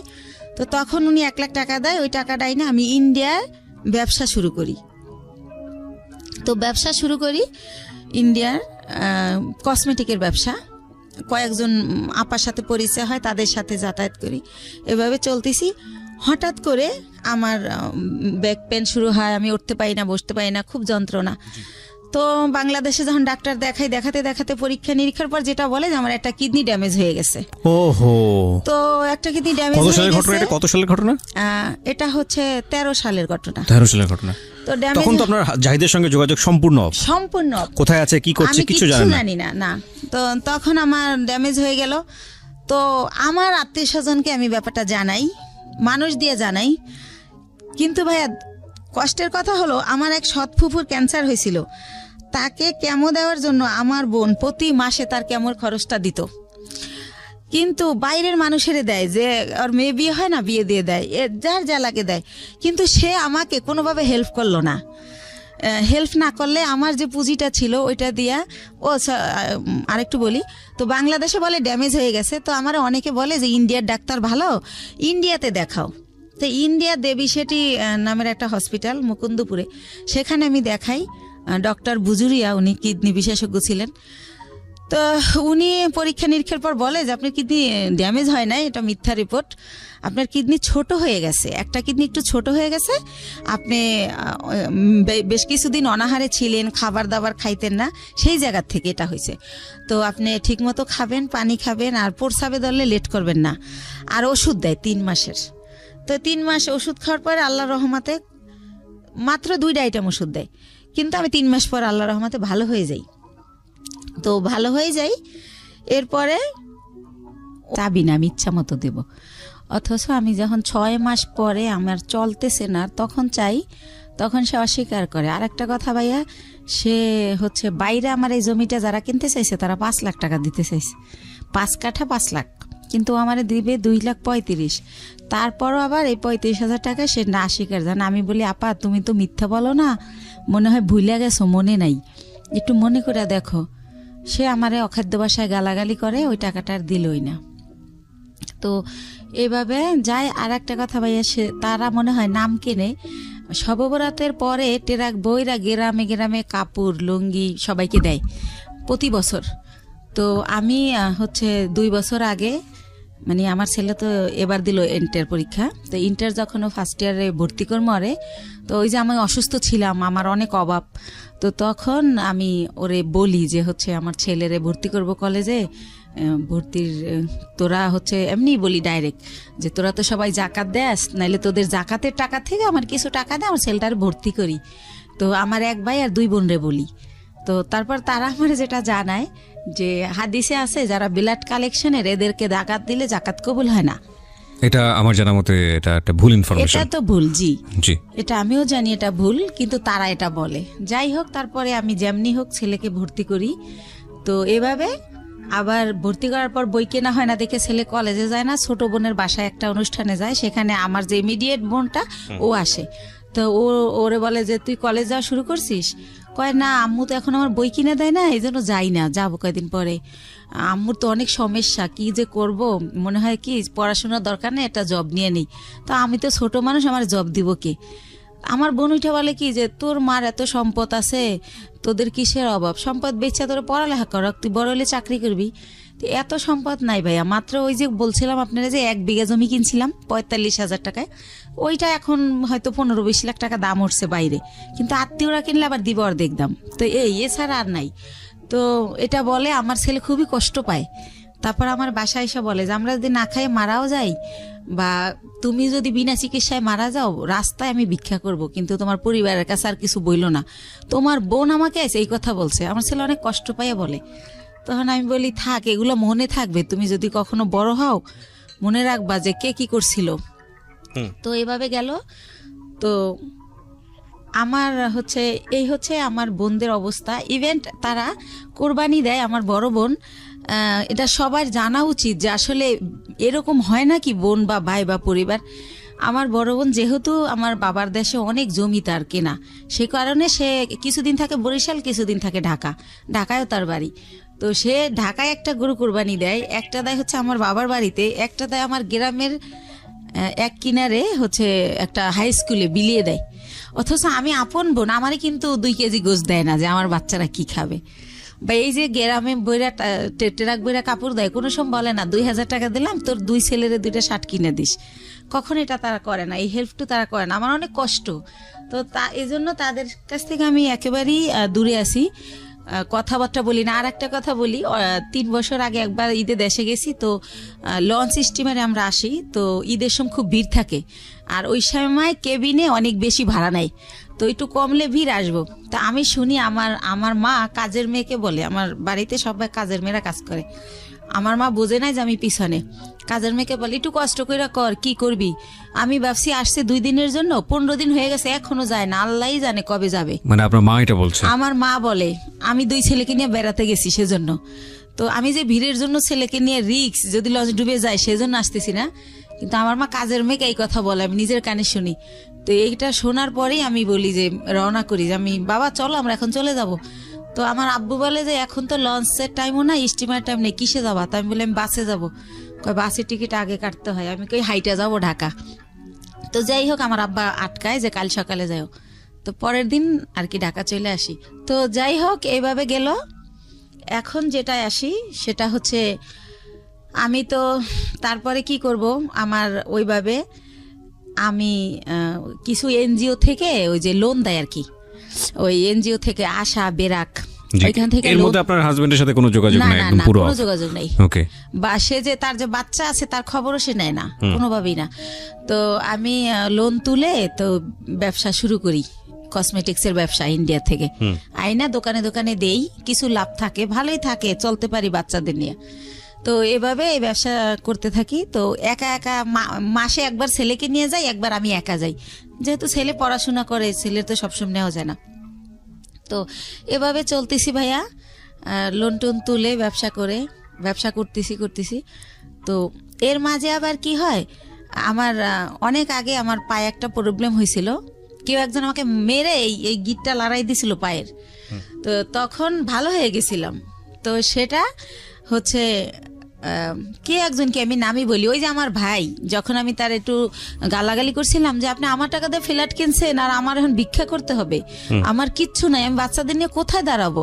তো তখন সে আমারে খুব বাজেভাবে বকে, তখন আমিও তারে একটু রাব বিহেভ করি, তখন সে আমারে মারে, আমারে চেহার দিয়ে বাড়ি দিতে নেয়, তখন আমি পড়ে যাই, পড়ে গেলে আমার পাও ধরে মোচড় দেয়, তখন আমার এই গিটটা সরে যায়।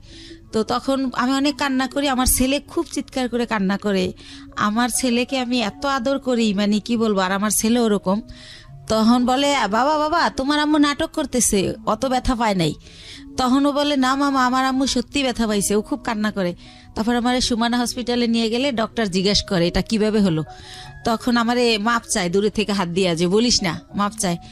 তো তখন আমি কি বলবো, তখন আমি ব্যাপারটা না বলে তো ডক্টর বুঝবে না, তখন আমি বলি কি আমার হাজবেন্ড আমাকে এভাবে মারছে, আসলে তো হাজবেন্ড না, হাজবেন্ডের সাথে আমার যোগাযোগই নেই।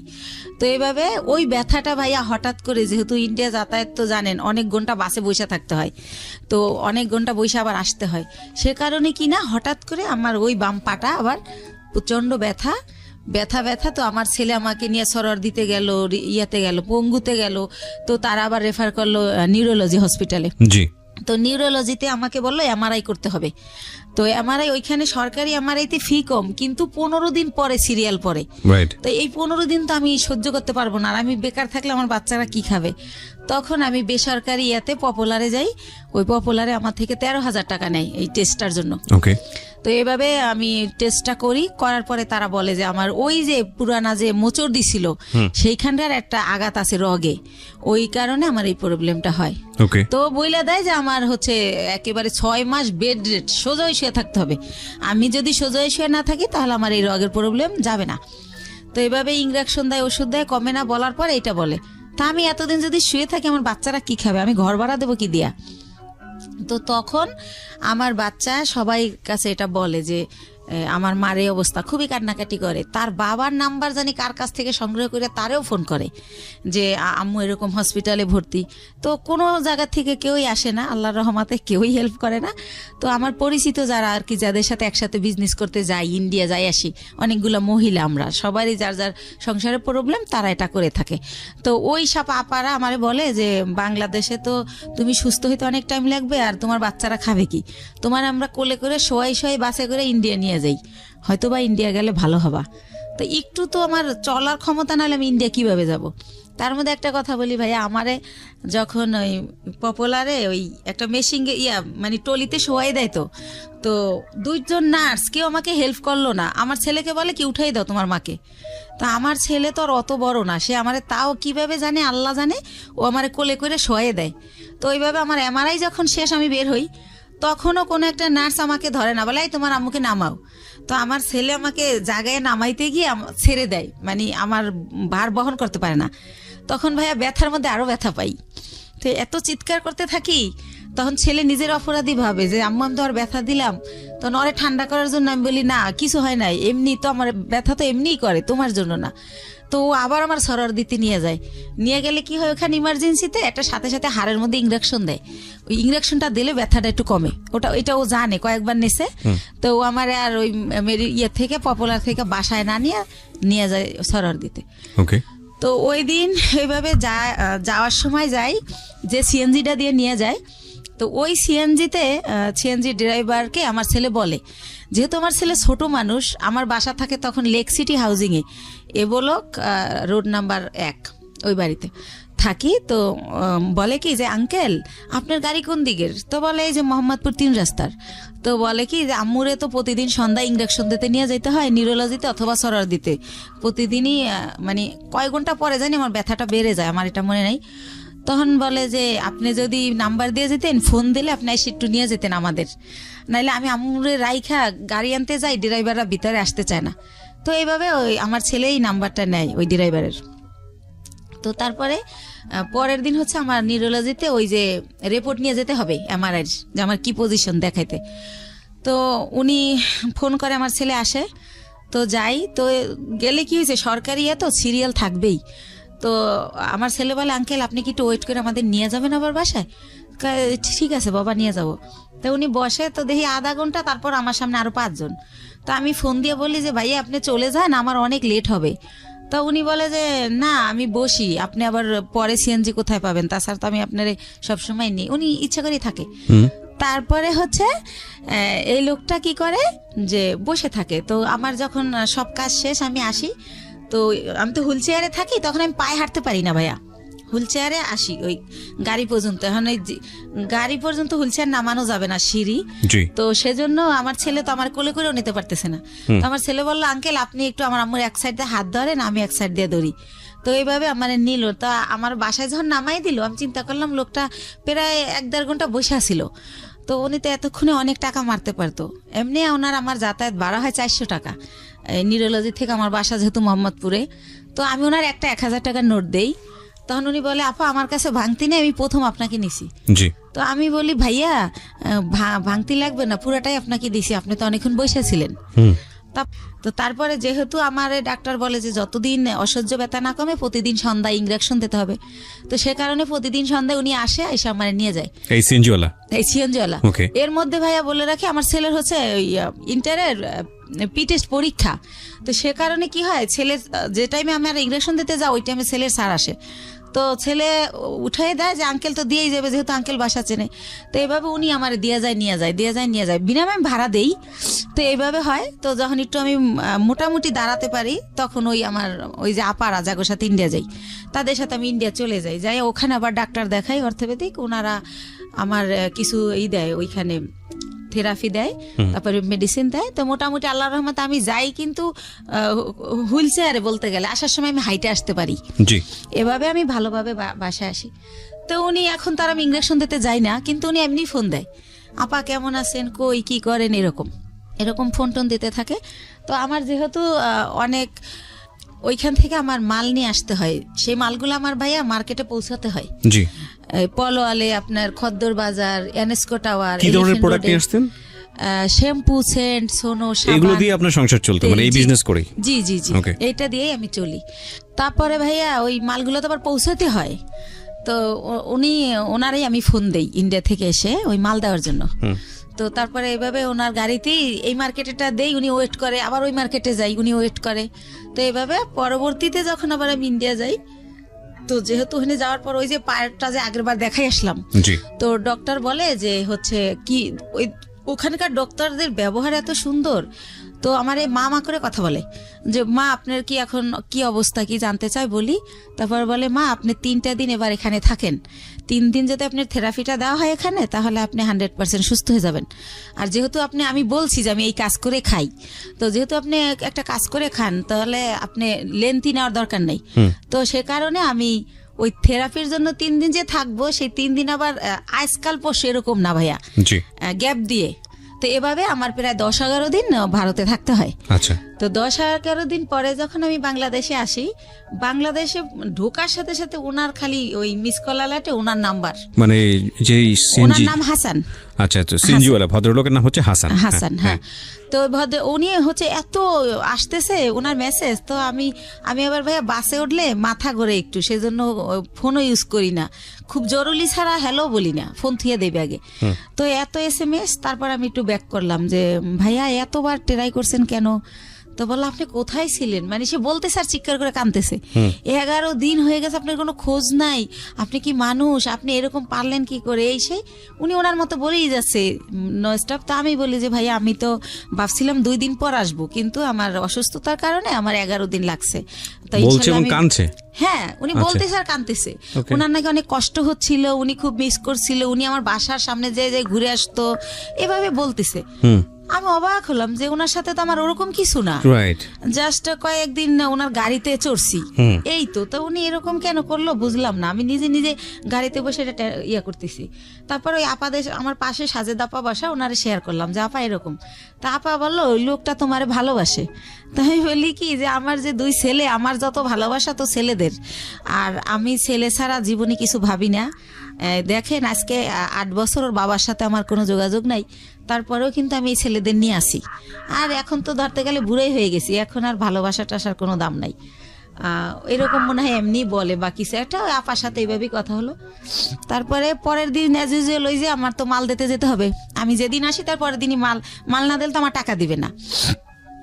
তো উনি তো জানি যে পরের দিন আসতে হবে, উনি সকালে গাড়ি নিয়ে আসে। তো আমি বলি ভাইয়া আমার খুবই টায়ার্ড লাগতেছে, আপনি আমার দোকানগুলো তো চেনেন, স্লিপগুলো আমি দিয়ে দেই, আপনি মালগুলো দিয়ে আসেন, আপনার যা ভাড়া হয় আমি দিয়ে দেবো।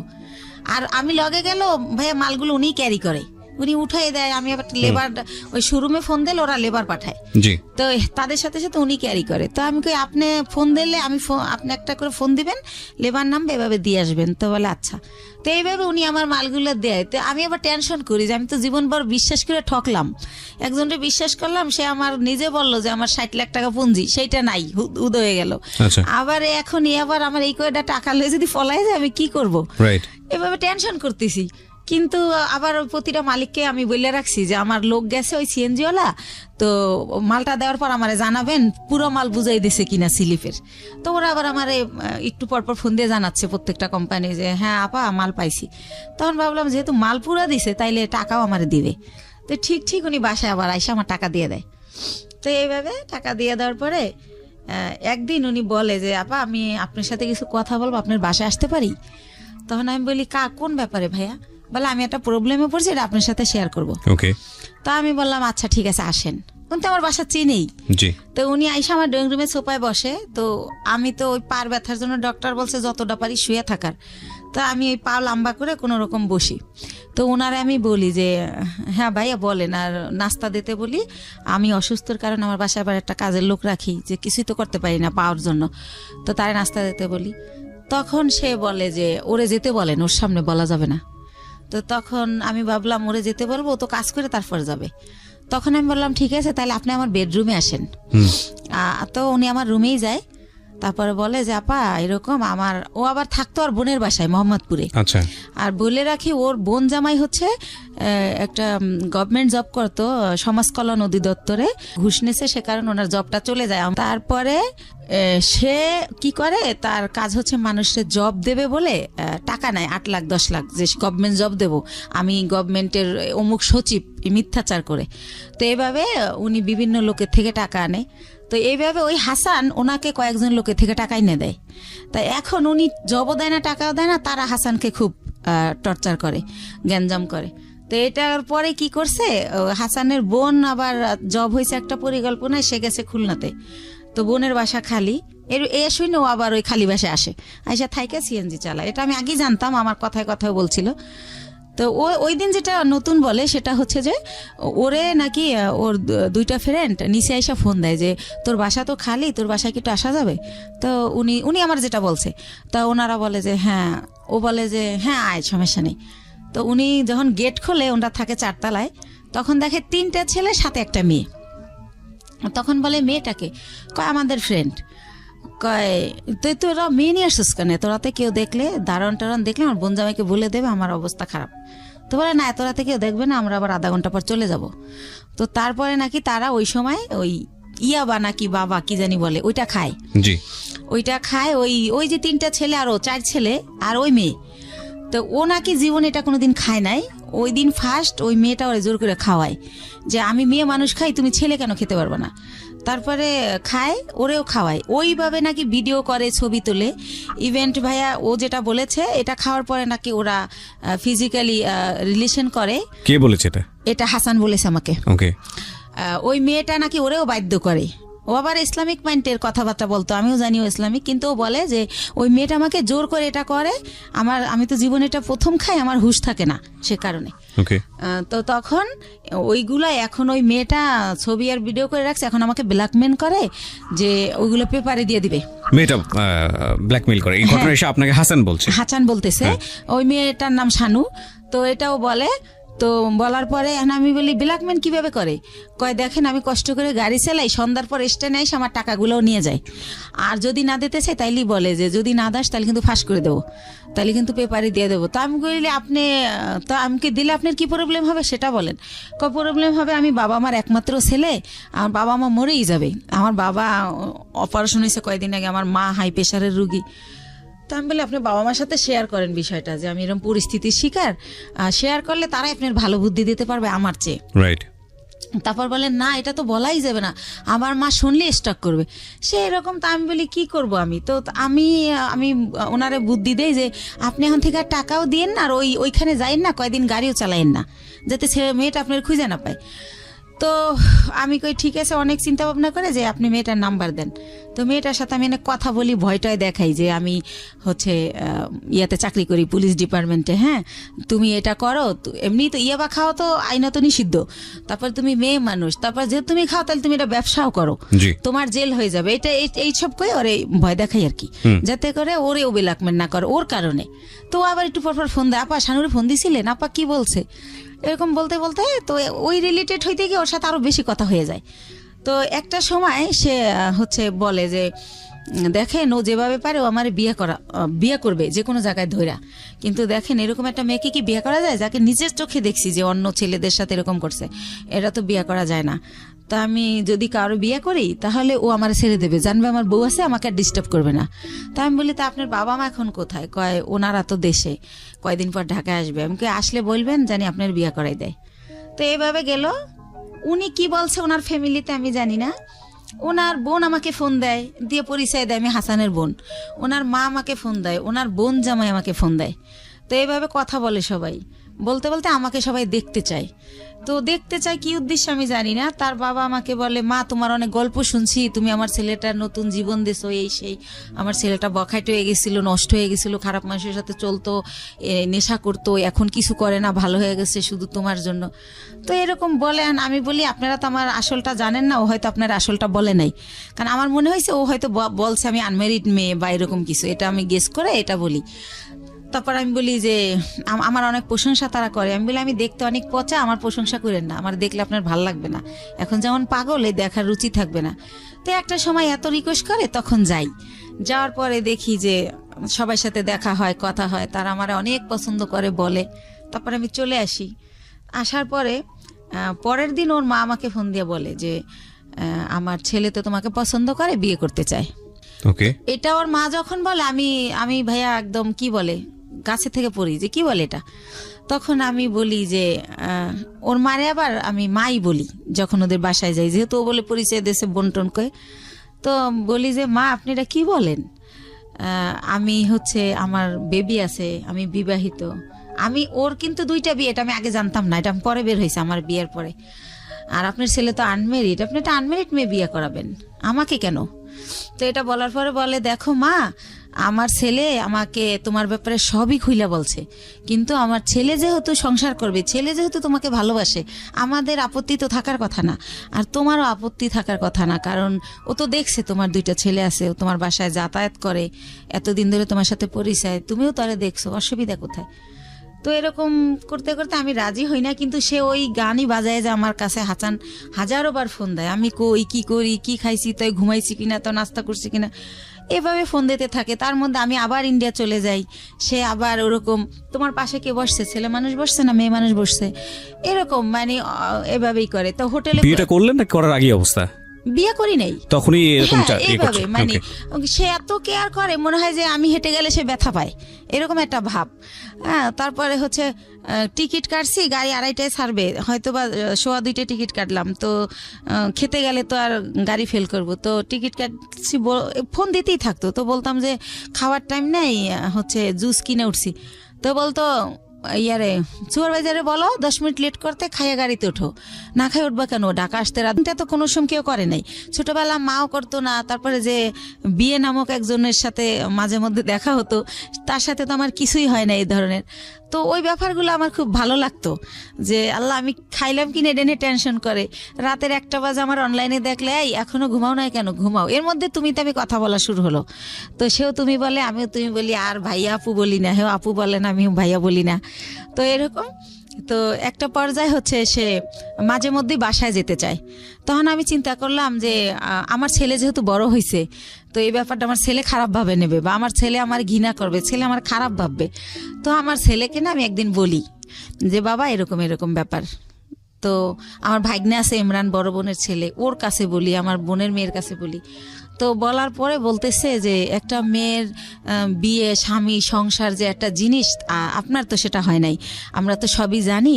তো যেহেতু তার সে একা কইলে আমরা নিষেধ করতাম, আমার ভাগ্নিকে বিয়ে হয়ে গেছে, এরকম বড়রা বিয়ে হয়েছে, বাচ্চা হয়েছে, এক ভাগ্নির হচ্ছে ছেলে হয়েছে।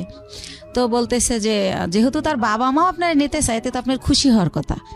তো আমি কিভাবে খুশি হব, সে তো ড্রাইভার, আর একজন ড্রাইভার কয় টাকা আর্ন করে, সে আমারে খাবে না আমার বাচ্চা খাওয়াবে, আমার তো সে সারা জীবন এই কাজ করেই খেতে হবে, তাহলে আর বিয়ে বয়ে লাভ কি? তো একটা সময় এভাবে বলিও, নিজে ওদেরকে অ্যান্সার করি, কিন্তু আবার সে যখন কথা বলে খুব ভালো ভালো সুন্দর সুন্দর করে, তখন আবার তার জন্য আমার মায়া লাগে। তো এরকম করতে করতে একটা সময় চিন্তা করলাম যে টুকটাক করে বাসা আসে, ছেলে ব্যাপারটা খারাপভাবে নিবে। তো ছেলেরে, ভাগ্নেরে দিয়ে ছেলেরে জিজ্ঞেস করাইলাম, ভাগ্নে বললো যে না আমার ছেলে রাজি। আমি সরাসরি জিজ্ঞেস করলাম না, লজ্জায়। তো তারপরে আমরা বিয়ে করে ফেললাম। বিয়ে করলাম হচ্ছে ভাইয়া এই যে মার্চ মাস গেল, এর আগের মার্চের 13 তারিখে। তো বিয়ে করলাম বলতে এভাবে বিয়ে করার পরে সে আমার বাসায় থাকা শুরু করলো। আর হচ্ছে আমি বললাম যে সিএনজি আর চালাইও না, মানে একজনের ড্রাইভার আমার হাজবেন্ড একটু লাগে, কারণ এইরকম ফ্যামিলির তো মেয়ে আমি না, হয়তো আমি ভাগ্যোদশে কষ্ট করতেছি। তো পরে ওর ভিসা, পাসপোর্ট করলাম, ভিসা লাগাইলাম যে আমার সাথে সাথে ইন্ডিয়া যাবা, দুইজনে মিলে ব্যবসা করি। আরও একটা চিন্তা করলাম, ভাই এই ব্যবসায় হচ্ছে অনেক মাল তো ওয়েট হয়, একটা ছেলে আসলেই দরকার হয়। যেবার আমার ছেলে আমার সাথে যায় আমি একটু অনেক শান্তি পাই, আমার কষ্ট কম হয়। ছেলে না গেলে 4-5টা ব্যাগ আমার যদি লেবার না পাই আমার ক্যারি করতে হয়, অনেক কষ্ট হয়। তো সব কিছু মিলে টিলে ভাবলাম যে ঠিক আছে, ওর ফ্যামিলিও ছোট, 1 ভাই 1 বোন, বোনেরও বিয়ে হয়ে গেছে, বাবা মাই তো আছে, ঝামেলা নাই, করে ফেলি। তো এইভাবে যাই হোক বিয়েটা হলো, খুব ভালো, শ্বশুর শাশুড়ি খুব ভালোবাসে। তো এরপরে রোজা চলে আসলো, ঈদের সময় আমি শ্বশুর শাশুড়ি সবার জন্য গিফট টিফট কিনলাম। শাশুড়ি আবার বলে বলে দিল তার বোনের ছেলে, বোনের মেয়ে, তাদের যত আত্মীয় আছে সবার জন্য কিনতে, বাস কিনলাম, তো দিলাম। তো আমার শাশুড়ি আবার আমার 2000 টাকা দিল একটা ড্রেস কিনতে। আর আমার হাজবেন্ড এর মধ্যে ভিসা পাসপোর্টের কাজ চলতেছে, সে আর যায় না এতদিনে ইন্ডিয়া, তারে সব কিছু দিলাম। প্রতিদিন তারে 500-1000 টাকা পকেট খরচ দিচ্ছি, মানে দিয়ে রাখতেছি, যখন শেষ আবার দিচ্ছি, এরকম এভাবে চলতেছে। তো তারপর আমি আরো একবার গেলাম একা। তো এর পরের বার সে আমার সাথে গেল। তো যেহেতু সে আমার সাথে গেল, এখন যদি ভাইয়া যেখানে ব্যবসা করি সবাই আমাকে অনেক রেসপেক্ট করে। এখন যেহেতু তার ছবি আছে আমার কাছে, আপনারা চাইলে দেখতে পারেন, কাবিনটাও আমি নিয়ে আসছি, চাইলে দেখতে পারেন। 20 লক্ষ টাকার কাবিন করা হয়েছে আমাদের বিয়ের যে খরচটা ওটাও আমি দিছি, কারণ ওর তো টাকা ছিল না। তো ওর মাই শিখাই দিছিল যে 20 লক্ষ টাকার কাবিন করবা, না হলে ও যদি পরে আবার কেউ বিয়ে টিয়া করে কম টাকার কাবিন থাকলে বেশি হলে আর করতে সাহস পাবে না। তো এইসব দেখে না মনে হয়তো ওর মা বাবা ওর চেয়ে আমার বেশি ভালোবাসে। আর যেহেতু আমি ছোটবেলা থেকে ভালোবাসার খুব অভাবী ছিলাম, ওদের ভালোবাসাগুলো পেয়ে না আমি এত হ্যাপি হয়েছিলাম বলার মতো না। তো এইভাবে চলতে থাকে। এর মধ্যে আমার শাশুড়ি আমারে বলে যে গত বছর অক্টোবরে যে শাহনাজের তো বিয়ে হয়েছে 5 বছর, তো ভদ্রলোকের আবার আগের ঘরে বউ বাচ্চা আছে, আমার ননদরে বিয়ে করে হচ্ছে অন্যভাবে, যাই হোক সেটা আমি বলবো না। তো যাই হোক পরে বলে যে ওর তো অনুষ্ঠান করা হয় না, দেশের কেউ জানে না, তো এবার ডিসেম্বরে তোমার আর ওর অনুষ্ঠান একসাথে করব আমরা। ডিসেম্বরের 26 তারিখে ডেট করছে। তো আমি বললাম আচ্ছা ঠিক আছে। আমার শরম, আমি আবার এটা বললাম যে মা আমারটা করেন না, শাহনাজেরটা করেন, যা যা করার আমি করব, টাকা পয়সা যা লাগে আমি দেবো, কিন্তু আমারটা করেন না, আমার লজ্জা লাগে। আচ্ছা, তো এটা আমি বলার পরে উনি হচ্ছে অনুষ্ঠান। তখন কি আপনার মানে জাহিদ তো আগের হাজবেন্ডের নাম, হ্যাঁ, ওর সাথে কি ডিভোর্স হয়ে গেছে না নাকি? জাহেদকে ওইটা আমি বলি না ভাইয়া, জাহেদকে আমি 14 সালে ডিভোর্স দিই। 14 সালে ডিভোর্স দিয়ে দিয়েছেন? ডিভোর্স আচ্ছা এর জন্য দেই যে আবার কখন হুট করে আইসা চলে দাবি আসে। করে, আচ্ছা, সেজন্য আমি 14 সালে ওরে ডিভোর্স দিয়ে দেই। ওকে। তো ও কি করে যে এভাবে বলে, তো বলার পরে লিস্ট আসতে থাকে, যেহেতু বিয়ে বাড়ি, বিয়ে করা গ্রামে অনুষ্ঠান করবে, এটা লাগবে সেটা লাগবে। তো আমি যখন ইন্ডিয়া যাই আমার ননদ ফোন করে বলে যে আমার জন্য লেহেঙ্গা আনবা, আমি বিয়ের দিন পরবো। তো তার জন্য আমি অনেক সুন্দর দেখে একটা 12,000 টাকায় লেহেঙ্গা কিনে নিয়ে আসি। তারপরে যা যা বলে মোটামুটি, এবার আমার শাশুড়ি আমার লিস্ট দেয় যে আমার দাদি শাশুড়ি, আমার নানি শাশুড়ি, আমার মামা শ্বশুরের শাশুড়ি, সবার জন্য কাপড় কিনতে বলে। এটা কি তাদের এলাকার নিয়ম কিনা আমি জানি না, আমাকে কিনতে বলে, তো তাও আমি কিনি। আর এর মধ্যে ভাইয়া একটা কথা বলে রাখি, হাসান আমার বাসায় যখন যায়, সিএনজির যে কালারের জানেন তো ড্রেস, তো ওই কালারের একটা প্যান্ট থাকে নর্মাল, আর ওই সিএনজির একটা শার্ট, এইটা পরে কিন্তু আমার বাসায় যায়। কিন্তু এর মধ্যে ওরে আমি অনেক প্যান্ট শার্ট, অনেক ঘড়ি, যা বলেন মানে সুন্দর দেখানোর জন্য যা যা প্রয়োজনীয়, কমপ্লিট স্যুট, শু, মানে ওর পুরো গেট আপ টেট আপ আমি চেঞ্জ করে ফেলি। তো ওর বোন দেখে বলে আল্লাহ রে, আমার ভাবি, আমার ভাইয়ারে তো রাজপুত্র বানাই ফেলাইছে আমার ভাবি, আমার ভাইয়ারে এত সুন্দর লাগে তা আগে বুঝতাম না, এভাবে সবাই বলে। তো এইভাবে চলতে থাকে। আর আমি তো ভাইয়া কষ্ট করি ঠিক আছে, কিন্তু আমার ছেলেরা তো ওইভাবে বড় হয় নাই, তো আমি ভালো বাসায় থাকি, আমার বাসায় 2টা দারোয়ান, আমার ওরকম ফ্ল্যাটে আমি থাকি হাইফাই ভাবে।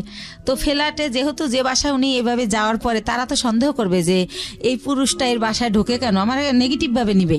তো তাদেরকে আমি পরে বলে দেই যে ভাইয়া ওকে আমি বিয়ে করে ফেলছি, এরকম হয়। আবার আমি যখন ইন্ডিয়াও নিয়ে যাই দেখি কানাকানি করে মালিক কর্মচারীরা যে একে, কারণ আগে তো আমি যেতাম, আমার সাথে আমার ছেলে যেত, তখন যদি ভাবে যে আপনার ছেলের বয়স কত ছিল যখন ওই ভদ্রলোককে বিয়ে করলেন হাসানকে?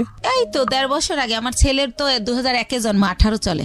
তো ওরা রাজি ছিল বিষয়টা নিয়ে? হ্যাঁ রাজি ছিল, যে হাসানকে তারা বাবা হিসেবে নিতে চাচ্ছে বা এরকম। বাবা বলে না, আঙ্কেল ডাকে, কিন্তু আপনার হাজবেন্ড হিসেবে অনুমতি দিছে। আচ্ছা ঠিক আছে, ওকে। তো কি করে না, অনুমতি না দিলে তো আমি করতেই পারতাম না, করতামই না, সত্য কথা যেটা, আমার সন্তান সবার আগে। তো তারপরে আমি দেখি ওরা কানাখোসা করে, তখন আমি ভাবি যে আমার সম্মানটা তো নষ্ট হয়ে যাবে। তো তখন আমি মালিককে ডেকে বলি যে ভাইয়া কানাখোসা করার কিছুই নাই, ও আমার কোনো বয়ফ্রেন্ড না বা কোনো অন্যরকম কিছু না। ভারতে আবার অনেক মেয়েরা কি করে ভাইয়া অন্য একটা ছেলের সাথে চলে যায়, তো এরকম একটা প্রবাদ আছে। তখন আমি বলি ভাইয়া আমি তো রিসেন্টলি বিয়ে করে ফেলছি, ও আমার হাজবেন্ড, এভাবে ইচ্ছা করে